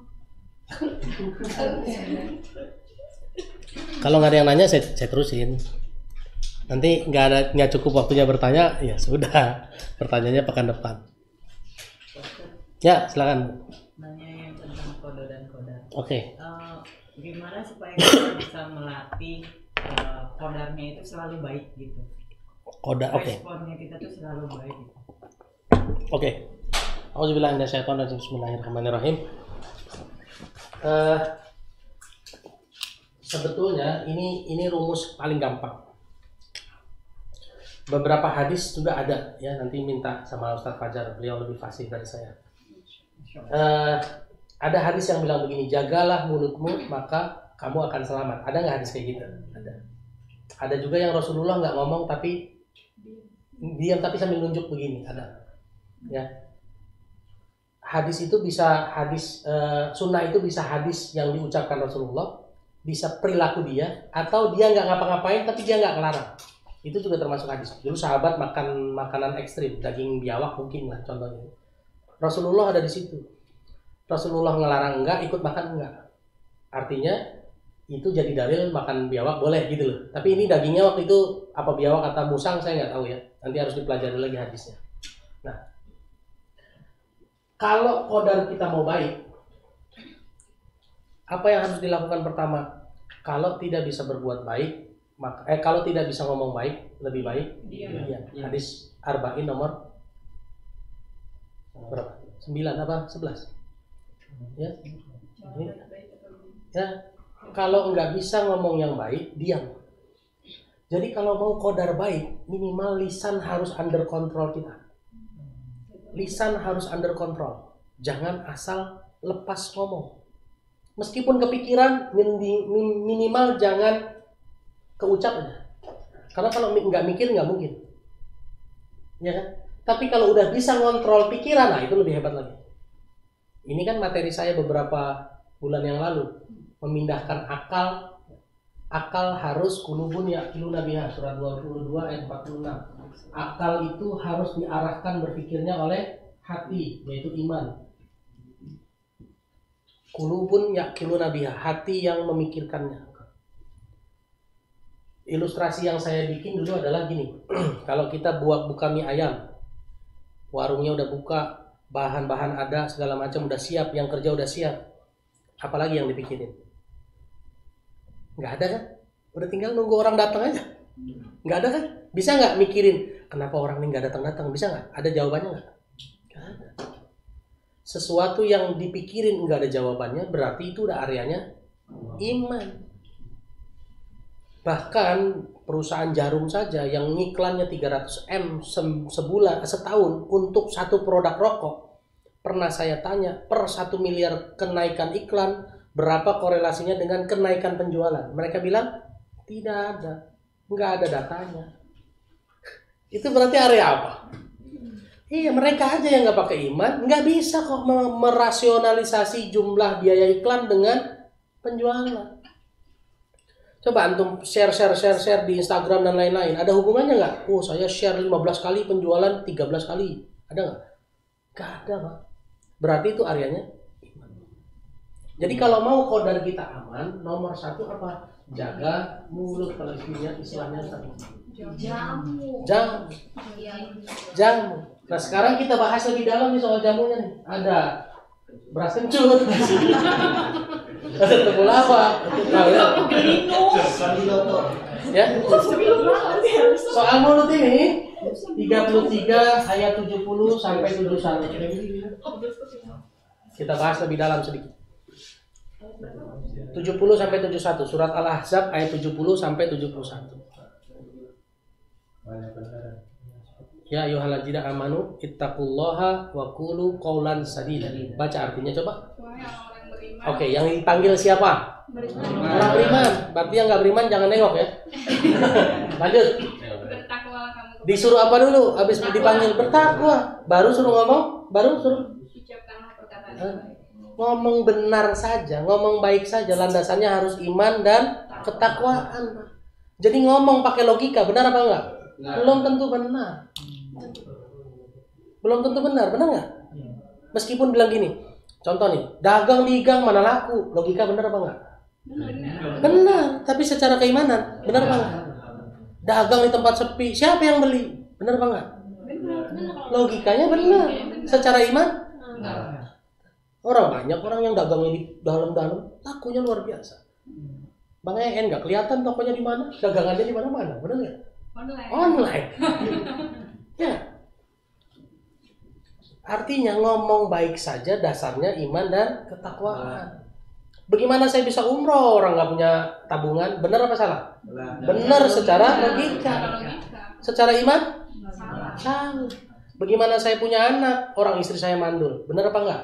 Benar. Tapi secara iman? Salah. Nabi Zakaria istrinya mandul, punya anak. Bagaimana saya bisa sedekah, orang saya nggak punya duit? Benar apa salah? Benar. Secara logika benar, tapi secara iman dan ketakwaan salah. Nah, macam-macam ini. Nah, belajar ngomong pakai iman dan takwa ini ya, belajar ngomong pakai iman dan ketakwaan ini ada teorinya sendiri. Ada teorinya sendiri. Makanya sebelum ngomong ingat dulu, ini dasarnya iman apa takwa ya? Wah, hujan Jakarta banjir nih kalau hujan. Nah, ini iman apa? Ini logika apa takwa ya? Logika. Kalau logika jangan diomongin. Jadi sebelum ngomong di kepala ini pikirin dulu, kayak gitu aja gampang. Misalnya ada yang ngajak, Bu ke Jakarta yuk. Ibu lagi punya duit. Oke? Ibu bisa jawab gini. Mana bisa saya ke Jakarta orang saya nggak punya duit. Nah, pikir dulu kalau saya jawab gini, ini akal apa iman ya? Oke? Lalu Taman Safari ya. Senin besok ke Taman Safari. Ya kan? Selasa. Saya sampai saat ini belum merespon apapun. Kenapa? Ya terserah Allah. Yang penting sekarang mah ikhtiar saja. Benar nggak? Orang belum kejadian kok. Tanggal 1-nya kan masih berapa hari lagi. Jadi kalau belum nyampe, belum mentok, nggak usah dulu. Iya, nggak usah dulu direspon. Orang belum ada kok. Apa yang kita jawab sekarang? Insya Allah sudah. Insya Allah. Habis itu dipikirin apa kagak? Jangan dipikirin. Iya. Antum jawab insya Allah. Habis itu ikhtiar. Yang dagang ya dagang. Yang ngojek ya ngojek. Yang jualan ya jualan. Yang kerja ya kerja. Selesai. Kalau dipikirin datang nggak tuh duit? Enggak. Saya punya utang Pak. Berapa duit? 20.000. Bisa bayar nggak? Enggak. Terus kenapa dipikirin? Ya saya pikirin terus. Ya, emang dipikirin lunas tuh utangnya. Itu kopi saya tuh saya pikirin aja. Aus saya hilang nggak? Enggak. Terus ngapain dipikirin? Minum aja dulu. Oke? Jadi jangan terlalu lama dipikirin. Akal itu punya kemampuannya sendiri. Kalau dipaksain mikir kayak gitu nanti gila, bunuh diri. Berapa banyak orang pinter, gubernur Tokyo bunuh diri. Padahal orang pinter. Robbie Williams, artis terkenal Amerika, kaya, terkenal, banyak duit, bunuh diri makan obat kelebihan. Michael Jackson nggak bisa tidur Pak. Pengen nggak kayak Michael Jackson? Kayaknya pengen, tapi kalau gitu-gitunya enggak, ya kan? Dia kaya, terkenal, tapi nggak bisa tidur. Akhirnya minum obat tidur kebanyakan, overdosis, mati. Oke? Karena apa? Mikir kebablasan, Pak. Coba pikir ini. Kenapa si Fajar pakai baju kayak gitu ya? Coba dipikir. Pikirin aja, Pak. Beres gak? Ente gila sendiri, Pak. Dan kalau udah gila jangan ngajak-ngajak saya. Iya kan? Saya jauh-jauh ke sini aja kalau dipikirin. Enggak masuk akal. Iya, ngapain? Makanya pakai motor jalan sampai dia minta maaf tuh kan. Maaf ya Ustaz, rumahnya jauh. Ente nguji gue kan. Lama-lama jadi mikir nih. Itu enggak jauh ya. Dan hati-hati juga kita jangan bikin orang jadi mikir yang enggak. Misalnya nih kerja di perusahaan nanya gajimu berapa? 1,5 juta. Ih, kecil banget gaji lu. Jadi mikir nggak dia? Lama-lama jadi berantakan kerjaannya dia. Hati-hati. Wala ta'awuna surat 5 ayat 2. Wala ta'awanu 'alal birri wat taqwa wala ta'awanu 'alal ismi wal 'udwan. Jangan tolong-menolong dalam keburukan. Ini anak rajin. Begitu diomongin gaji lu kecil amat. Di tempat lain sono 3 juta lo gajinya. Ayo berubah dia kerjanya jadi malas segala macam. Dosa ente, Pak. Jaga mulut. Meskipun itu bukan ke kita ngomongnya ya, ngomongnya ke orang lain. Rajin-rajin ngontong beras gitu kan. Ngapain kamu ngotong-ngotong beras? Mendingan dagang. Akhirnya dia tiba-tiba mikir iya juga ya. Kan sering juga kita gitu ya. Digituin. Kalau digituin itu adalah kita nggak usah peduli sama itunya, kita peduliin respon kita. Tapi kita sering jadi kodonya orang. Kalau lu mau sih sama dia, nah sudah selesai. Benar nggak?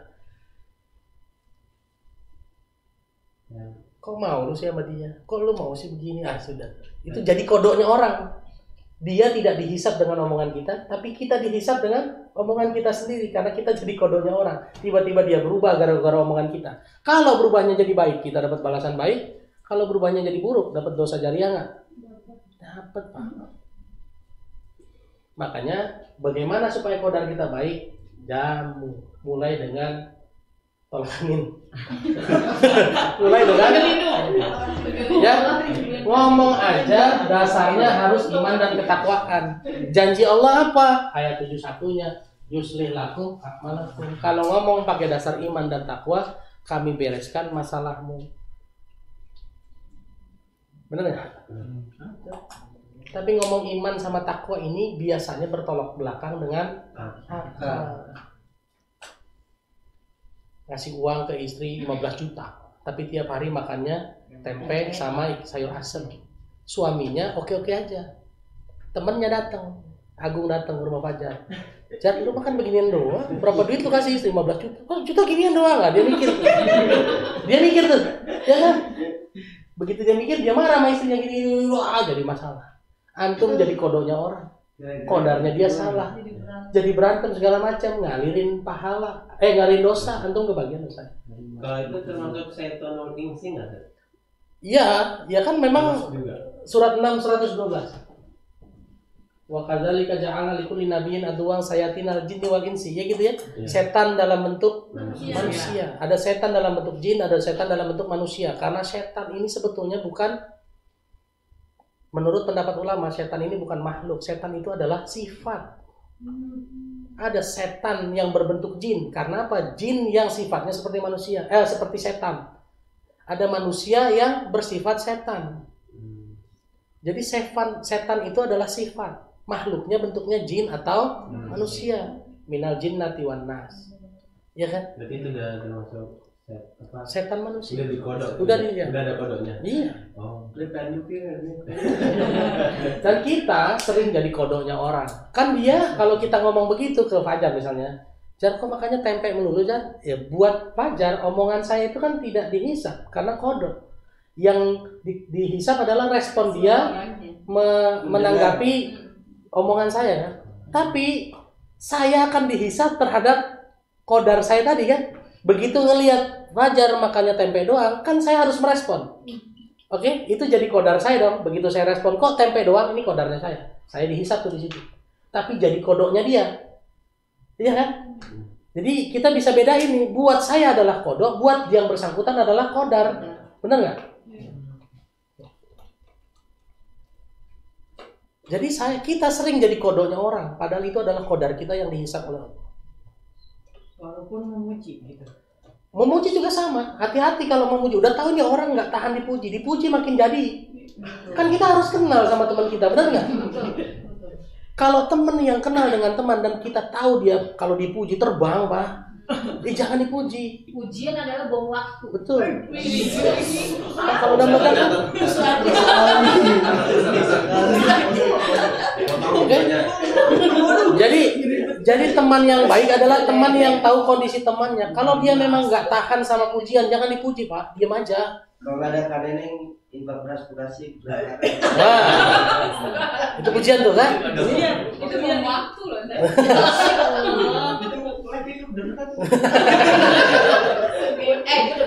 Oke, gitu ya Bu ya. Cara supaya kodar kita baik, nomor 1 jaga mulut.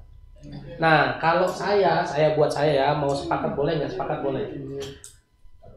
Ngomong itu harus pakai iman dan ketakwaan. Pertanyaannya, yang bisa ngomong dari tubuh kita bagian mana saja? Apa hanya mulut? Hati. Pikiran bisa ngomong apa enggak? Bisa. Hati bisa ngomong apa enggak? Bisa. Raut muka bisa ngomong apa enggak? Bahasa tubuh bisa ngomong apa enggak? Bisa. Meskipun nggak ngomong, begitu datang udah tahu artinya apa? Mungkin ya. Iya. Bau. Nah, kalau berarti kesimpulannya, kalau ngomong baik, kalau mau dapat ini nih, yuslih lakum a'malakum, bukan cuma mulut yang harus baik, pikiran harus baik, hati harus baik, raut muka harus baik, gestur tubuh harus baik. Harus sama semua. Kalau semuanya sudah sama, masalah kita beres. beres. Bener. Ini susah, mulut ngomong baik dalam hati. Susah nggak? Susah. Makanya itu dasarnya ngomong harus dasarnya iman dan takwa, karena memang nggak gampang. Harus sinkron nih mulut sama otak sama hati. Ya kan? Susah nggak? Latihan. Insya Allah bisa. Mulainya dari mana? Mulai dari jangan kebanyakan mikir dulu. Iya, stop dulu mikirnya. Kalau dipikirin, kayak antum waktu itu minta maaf ke saya waktu di rumah saya kan, maaf ya Ustaz, antum dari sana ke sini jauh. Saya langsung stop, nggak mau dipikirin. Kalau dipikirin kan, iya juga ya. Iya walaupun betul, karena kan secara logika betul, secara iman betul nggak? Belum, ngapain dipikirin coba? Kalau dipikirin antum semuanya mau ngapain ngangkat beras coba? Coba aja antum pikirin ngangkat beras mau ngapain bu? Karena udah nggak dipikir kan, akhirnya ngangkat beras terus tiap bulan, benar nggak? Ketagihan. Karena nggak dipikirin, coba kalau bapak pikirin. Pak, pilih istri apa pilih ngangkat beras pak? Kalau pakai logika. Pilih istri, tapi karena nggak pakai iman, nggak pakai logika lagi, dia pilihnya terserah lah, istri mau marah juga, yang penting gua angkat berasnya amal soleh, benar nggak pak? Abis gitu dipikirin terus apa nggak? Nggak dipikirin lagi, coba kalau dipikirin lagi, pusing lagi dia. Pulang baru mikir.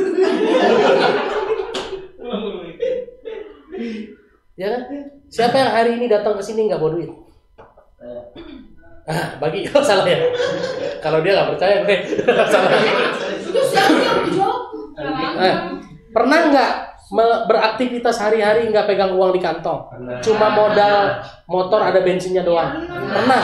Kalau dipikirin stres nggak bu? Pertanyaannya, begitu makan siang tetap dapat makan nggak? Begitu sore dapat makan nggak? Terus ngapain dipikirin? Begitu bensin habis tiba-tiba rezeki bisa beli bensin? Ada nggak? Kalau dipikirin gimana? Ketemu nggak jawabannya kalau dipikirin? Enggak, kalau nggak ketemu jawabannya ngapain dipikirin? Udah jalan aja, naik motor. Ini konsep pertama. Berhenti dulu mikir, ya, yang nggak ada urusannya dengan kita, yang nggak ada urusannya dengan kebaikan kita, yang bisa merusak qadar kita. Habis gitu ramu kata-kata yang sesuai dengan iman dan ketakwaan. Jadi jangan asal jeplak. Jangan langsung respon, begitu ada gini langsung kecepatan tinggi.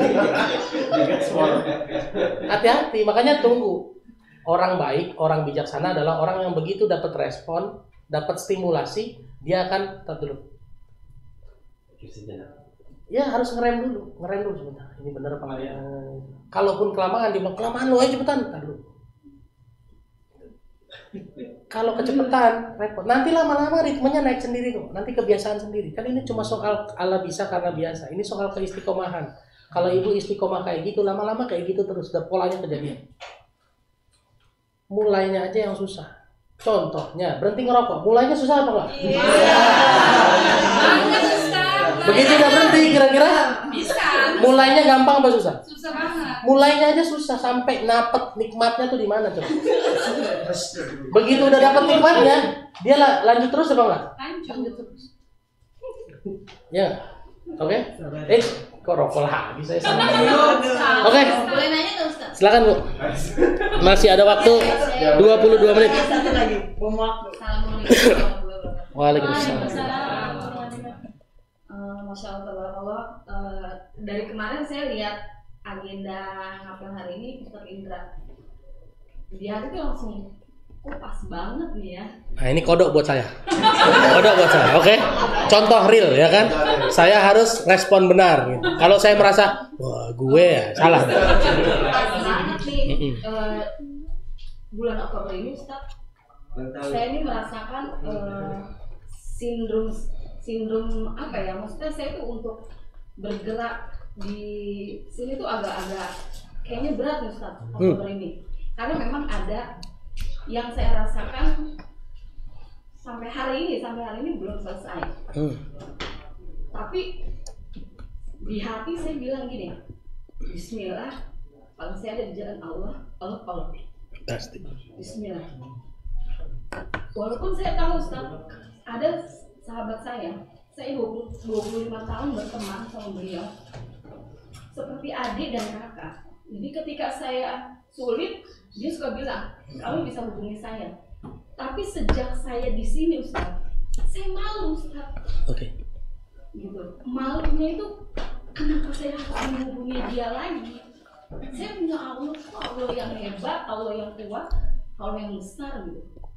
Walaupun masalah saya besar, Allah lebih besar gitu. Dia akan tolong saya.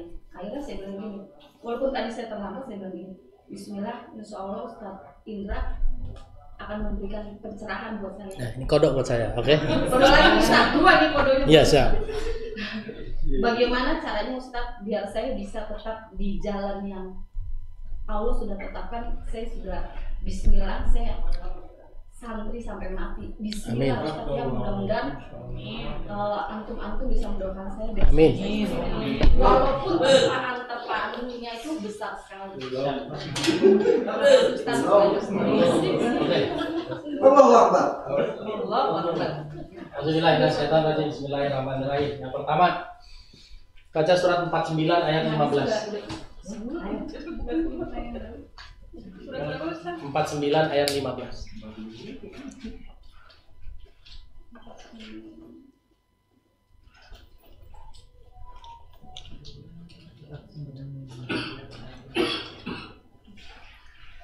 Ada yang mau baca? Sesungguhnya Orang-orang beriman, apa ciri-cirinya? yang sebenarnya adalah mereka yang beriman kepada Allah dan Iman Rasulnya. kepada Allah. Kemudian mereka tidak ragu-ragu Oke. dan mereka berjihad dengan harta dan jiwanya di jalan Allah. Mereka itulah orang-orang benar. Oke. Harta dan Jiwa.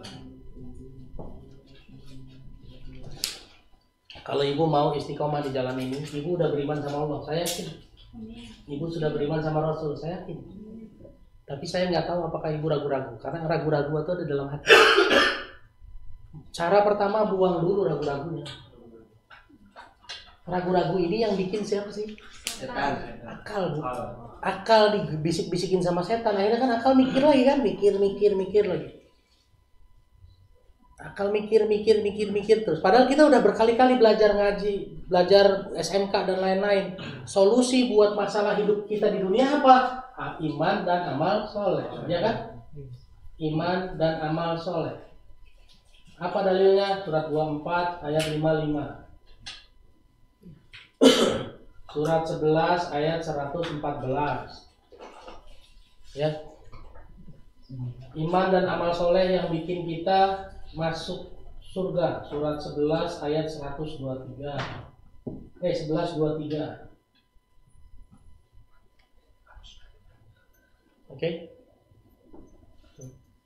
Kita udah belajar sama-sama sama Ustadz Lukman sama Ustadz yang lain dan lain-lain. Kita sudah tahu iman kepada Allah dan amal soleh. Makanya kita ada di gerakan infak beras, pengen jadi pasukan amal soleh. Tapi sering akal kita meracuni hati dengan cara ngasih kita keraguan-raguan. Ini yang harus dibuang dulu. Kalau mau istiqomah nggak usah ada ragu. Jadi kalau mau berangkat hari ini kajiannya Indra, oh ya berangkat aja. Biasanya tuh ini muncul nanti tuh ada apa. Aduh. Iya, jangan dipikirin. Ujang, mendung, becek, nggak ada ojek, nggak usah pikirin. Ya. Ketahuan umur berapa gue ya? Udah lama banget itu sinetron. Ya, yang bikin kita rusak iman adalah ragu-ragu. Dan ragu-ragu itu dihukumi munafik, muzabzabina baina zalik. Orang-orang munafik itu muzabzabina baina zalik. Dia ragu antara dua hal, iman kagak, angkat beras enggak gitu loh. Ya kan? Berangkat kajian apa enggak? Jangankan urusan amal soleh, urusan kerja aja. Berangkat enggak ya? Dagang enggak ya? Itu juga dihukumi sama munafik. Kenapa? Kan kita udah yakin orang dagang mah cuma ikhtiar. Dagang itu harus jadi amal soleh. Yang ngasih rezekinya siapa? Allah. Bu pernah ragu-ragu nggak Bu masak bawang goreng? Pernah kan? Padahal bawang goreng itu laku nggak lakunya, apakah tergantung gorengan ibu apa enggak? Enggak, ibu goreng nggak goreng, kalau ada yang beli mah beli aja. Pernah nggak lagi nggak goreng tiba-tiba ada yang pesen? Pernah nggak? Pernah. Lagi banyak nggak ada yang beli, ada nggak? Sehingga nggak ada polanya kan, nggak ada polanya, lagi banyak stok, pernah nggak ada yang beli, lagi nggak ada stok, malah ada yang pesan banyak. Begitu kita stokin, nggak ada yang beli tuh, pernah nggak Bu? Sehingga nggak ada polanya. Rezeki itu nggak ada polanya cuma satu, ketaatan sama ketidaktaatan aja. Begitu kita taat, rezeki datang semua. Oke, begitu rezeki datang banyak, mulai agak lalai, sholatnya ketinggalan, baca Qurannya ketinggalan, nah rezekinya kurang lagi. Ini cuma soal ketaatan. Begitu kita taat kenceng, semuanya taat, datang Allah datang. Karena energi baik mendatangkan kebaikan. Hal jazaa'ul ihsan ilal ihsan. Balasan kebaikan adalah kebaikan yang sama. Surat Ar-Rahman ayat 60. Begitu kebaikannya menurun, jadi keburukan kan? Ini grafik ya. Begitu kita kebaikannya di sini nih, wah ini kebaikan banyak banget. Akhirnya kan mendatangkan kebaikan juga kan? Begitu kebaikannya berkurang, nol. Masih mendingan. Kalau udah masuk ke arah keburukan, telat mulai sholatnya, baca Qurannya enggak, sedekahnya enggak, sering marah-marah, makin banyak kali keburukannya. Yang datang apa di sini? Ya keburukan juga. Ini kan konsep timbangan aja kan, hidup ini cuma timbang. Nanti di akhirat kan timbangan kan? Kebaikan, keburukan ditimbang banyakan mana. Di dunia juga sama. Makin banyak kebaikan akan menghadirkan kebaikan yang lain. Begitu kita kebaikannya berkurang, ya keburukan. Jadi mulainya dari mana? Buang dulu rasa ragu-ragunya ini. Dan ragu-ragu ini biasanya muncul dari semua orang. Ujiannya terdekat dari siapa? Dari orang dekat. Ngapain sih mah ngaji-ngaji melulu mah? Emang ngaji bisa jadi kaya? Nah, tuh kodoknya tuh datang ke kita. Respon kita apa? Belum lagi ada orang lain yang secara logika masuk semua Bu. Sukses, banyak duitnya, hidupnya aman-aman saja gitu ya. Dia ngomong ini, gue nggak pengajian, hidup gue aman tuh. Suami aman, anak-anak di pesantren ya, ada nggak? Saya nggak pernah pengajian, masuk nggak Bu? Logikanya masuk Pak. Secara logika omongan dia benar, secara iman kenapa? Surat 23 ayat 55 sampai 56.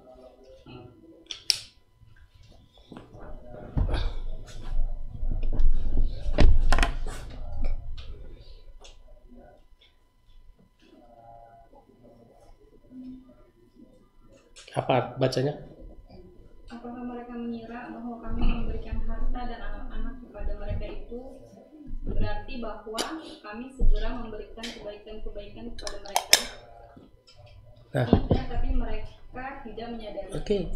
Jadi harta dan anak-anak bukan tanda kebaikan. Jadi meskipun hari ini punya anak yang baik-baik ya, di pesantren, belum tentu tanda kebaikan. Meskipun kita kaya, belum tentu tanda kebaikan. Lalu tanda kebaikan apa? Bel bunyi. Tanda kebaikan apa? Tanda kebaikan surat 8 ayat 23.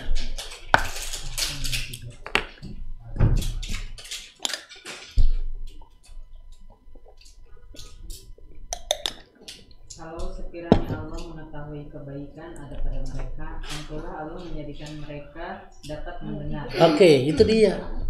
Kalau ada tanda kebaikan di dalam hati kita, Allah bikin kita mau mendengar. Makanya mau dengar kajian, mau dengar nasihat. Bu, ibu sama saya pengalaman hidup banyak kan ibu. Ya, Tuhan dia kan. Tapi kenapa dia mau dengar saya? Karena ada tanda kebaikan di dalam hatinya sehingga dia disabarkan Allah mau dengerin saya.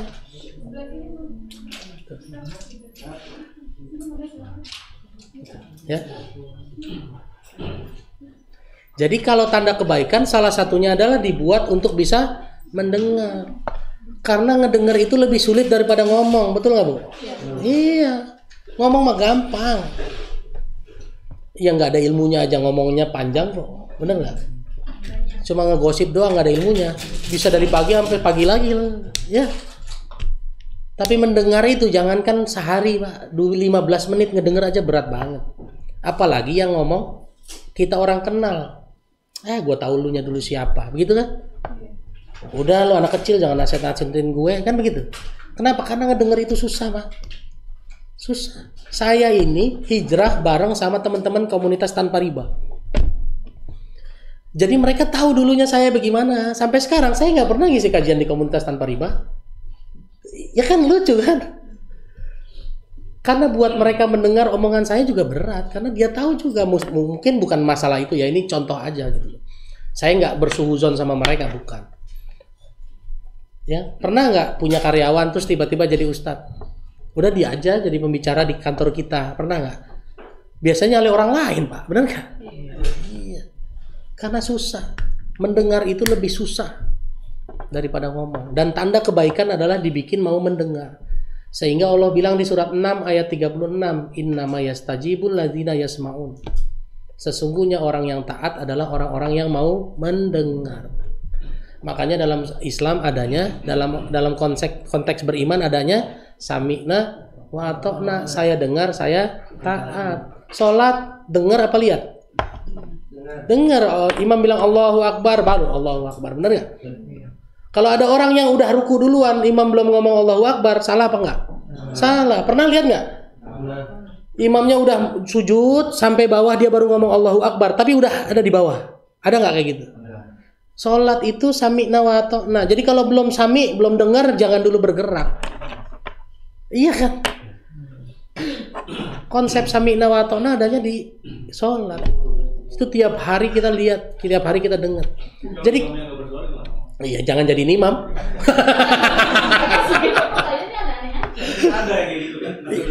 Iya, makanya nggak boleh. Jadi imam juga harus jadi imam juga harus ada syaratnya kan? Iya betul. Yang suaranya lantang kan jadi pemimpin. Imam tuh pemimpin. Kalau dia leteng, Allahu Akbar, bisa nggak?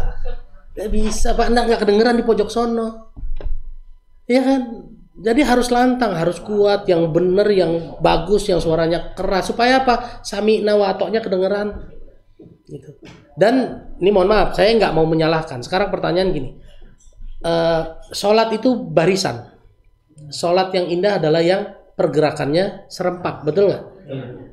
Nah, kalau imamnya dari i'tidal sampai ruku, Allahu Akbar, kepanjangan begitu. Ini jamaah mau ngikutin yang kapan coba? Ya, kalau awal kan jadi nggak bareng nih, ya kan? Sementara jadi begitu turun nggak serempak, ya kan? Ada yang nungguin bar baru bergerak, ada yang dari begitu Allah udah bergerak, ada yang belum Allah ngelihat dia udah turun, dia turun. Sementara konsepnya Allah maunya innallaha yuhibbul ladzina yuqatiluna fi sabilillahi shaffa, baris teratur, ya kan? Baris teratur berarti gerakannya teratur segala macam. Makanya jadi imam juga harus pakai ilmu, bukan sekedar bagus suaranya doang. Kencang suaranya doang. Makanya kalau Allahu Akbar cuma 2 harkat, ya 2 harkat juga Allahu Akbar supaya cepat bar ya bareng jadinya. Ya kan? Jadi imam juga bacanya jangan pakai standar kita. Saya kalau sholat sendiri cepat Bismillahirrahmanirrahim, Alhamdulillahirabbil alamin. Jangan pakai standar itu. Karena orang belakang bacaannya bisa pelan-pelan loh. Bismillahirrahmanirrahim, Alhamdulillahirabbil alamin. Kita pakai standar kita. Kita udah ruku, dia baru ihdinas siratal mustaqim. Ya rusak sholat orang. Benar nggak? Gitu. Makanya jangan pakai, pemimpin itu bukan pakai standarnya dia, lu harus ikut gue, bukan. Kita harus lihat standar yang kita pimpin. Makanya imam sebelum sholat ngadep belakang dulu, lihat dulu. Lihat kondisinya, bukan cuma sekedar rapi apa enggak. Ini kan hikmah. Iya. Ini kan hikmah sebagai pemimpin kan. Pemimpin tuh harus kenal sama yang dipimpin. Kalau yang dipimpinnya ini susah nih, miskin nih, ya harus ditolong dong. Ini sakit-sakitan nih, harus kita perhatiin dong. Ya enggak? Jadi begitu jadi imam, mau ini orang tua nih, berdiri aja udah susah banget, tapi dia maksain diri. Jangan antum baca Al-Baqarah sampai selesai, Pak. Iya kan? Belum lagi di bandara, sholat di bandara subuh, ya kan? Ada yang mau buru-buru naik pesawat, bacanya Sabbihisma rabbikal a'la. Allah bilang, aduh 5 menit gue boarding. 5 menit lagi gue boarding banget ya. Lu sabihis lagi, aduh. Ini juga pakai ilmu loh, ya kan? Jadi semuanya harus dipikirin pakai ilmu, nggak sekedar pakai nafsu. Makanya Tuhan kita bukan hawa nafsu yang tadi ya, gitu. Jadi gitu ya Bu. Jadi jangan ngikutin hawa nafsu, terus hilangin dulu ragu-ragu. Wallahu a'lam bishawab. Satu lagi terakhir, tinggal 6 menit. Tadi nyambung yang tadi logika sama iman. Oke. Berarti ini sedikit masukan tentang Kalau dalam perkumpulan itu berarti tidak ada kata-kata. Jadi kalau logika ini loh, gitu, nggak boleh ada lagi. Logika itu setelah iman, bukannya nggak boleh. Logika itu setelah iman. Iya, iman dulu. Logika itu setelah iman. Jadi kalau antum bilang logikanya kita nggak bakalan dapat duit kalau nggak ngiklan, itu harus didahului dengan iman. Antum harus bilang yang mendatangkan uang, yang mendatangkan otah, yang mendatangkan uang yang banyak buat beli beras ini Allah. Tapi logikanya kita tetap harus ikhtiar. Apa ikhtiar terbaik kita untuk mendatangkan rezeki dari Allah tersebut? Nah itu baru benar. Kalau enggak pakai iman di awal, rusak sudah. Makanya harus di awal dulu pakai landasan imannya dulu. Saya yakin jodoh saya akan didatangkan oleh Allah. Iya kan? Sudah clear itu, enggak Pak? Untuk mewujudkan, ya kan? Untuk mewujudkan Allah datangkan jodoh saya harus ikhtiar, benar nggak? Sehingga ikhtiar kita karena ingin mewujudkan rezekinya dari Allah tadi, gitu loh. Jadi kita bukan menghancurkan imannya, kan kita sering menghancurkan iman. Kalau nggak ikhtiar gimana dapat jodoh, gitu? Itu kan rusak jadinya. Kalau kita nggak begitu konsepnya, kita dahulukan dulu imannya, baru ikhtiarnya. Saya bisa sampai sini karena Allah, betul nggak? Tapi saya ke sini harus nyupir nggak? Harus naik motor apa enggak? Itu cuma wasilah. Itulah yang harus disampaikan. Jadi saya bukan ngomong bagaimana saya sampai sini kalau nggak pakai motor, bukan begitu bahasanya. Iya, dengan izin Allah pakai motor saya bisa sampai sini. Meskipun jauh kata Agung, ya kan? Gitu. Ini kodok buat Agung, ya kan? Jadi gitu ya. Jadi ngomong itu harus dipikirin juga gitu. Besok-besok kalau ditanya lagi, gimana nih bulan ini beras kita baru, kalau lihat saldo baru 3 ton nih, bulan lalu 14 ton, kurang 11 ton nih.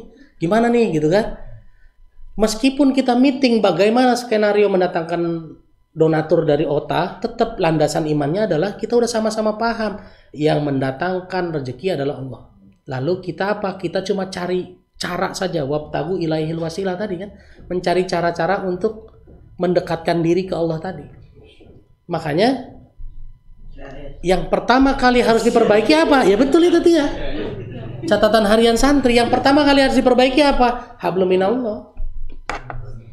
Jadi sebelum ente sih nggak nge-share, sebelum nge-share sholat tahajudnya gimana, baca Qurannya gimana, birrul walidainnya gimana, itu dulu, baru berikutnya hablum minanasnya. Yuk kita naikin iklannya lagi, ayo nge-share lagi segala macam. Itu kan urutan kedua, hablum minallah baru hablum minanas. Gitu ya. Jadi landasan awalnya itu, bukan berarti nggak boleh pakai logika. Jadi kalau ada orang bilang orang beriman nggak pakai logika, salah.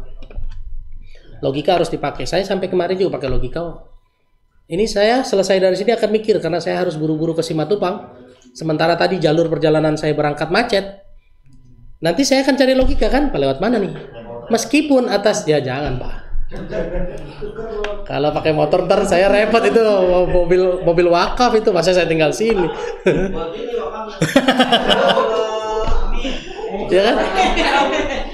Meskipun secara batin saya yakin saya akan sampai tepat waktu dengan izin Allah, tetap saya harus cari ikhtiar kan, lewat situ lagi apa enggak. Nanti buka Google Map dulu, oh situ kalau udah lancar saya lewat situ, kalau situ masih macet saya lewat tempat lain.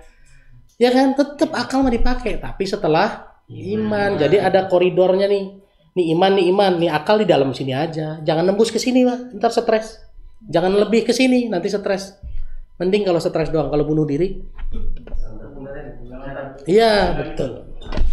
Yang lingkaran kemarin ya, ini akal, di luarnya lingkaran iman. Akal hanya berpikir di lingkarannya dia saja. Oke? Saya pikir itu aja yang kita bahas hari ini. Mudah-mudahan Selasa depan kita ketemu lagi ya, Mas Agung ya. Nah, berarti pekan depan kita bahas tugas kita di dunia, ya, insya Allah. Tugas kita dalam kehidupan. Karena saya potong dua nih, supaya prakteknya dalam kehidupan lebih mudah. Karena Quran bukan cuma dipelajari terus didengerin selesai. Karena silakan baca surat 5 ayat 48. Surat 5 ayat 68. Lastum ala sayin hatta tuqimut Taurata wal Injila wa ma unjila ilaikum mir rabbikum. Kita belum dianggap beragama sebelum menegakkan apa yang Allah turunkan ke kita. Hari ini kita dapat apa? Al-Quran. Kalau cuma dibaca, nggak ditegakkan, belum dianggap beragama. Lastum ala sain, belum jadi apa-apa. Oke, saya pikir itu aja yang bisa saya sampaikan. Terima kasih banyak atas perhatiannya. Semoga jadi pelajaran bagi kita semua. Usikum ya wa iyaya nafsi bitaqwallah. Kita tutup dengan sama-sama bersyukur kepada Allah dengan mengucapkan hamdalah, alhamdulillahirabbil alamin. Dan kita tutup juga dengan beristighfar 3 kali. Astaghfirullahaladzim, astaghfirullahaladzim, astaghfirullahaladzim. Kita baca 2 kalimat tasbih. Subhanallah wa bihamdihi, subhanallahil azim, subhanallah wa bihamdihi, subhanallahil azim. Kita sempurnakan dengan doa kafaratul majlis. Subhanakallahumma rabbana wa bihamdika asyhadu an la ilaha illa anta astaghfiruka wa atubu ilaik. Wabillahi taufiq wal hidayah. Assalamualaikum warahmatullahi wabarakatuh.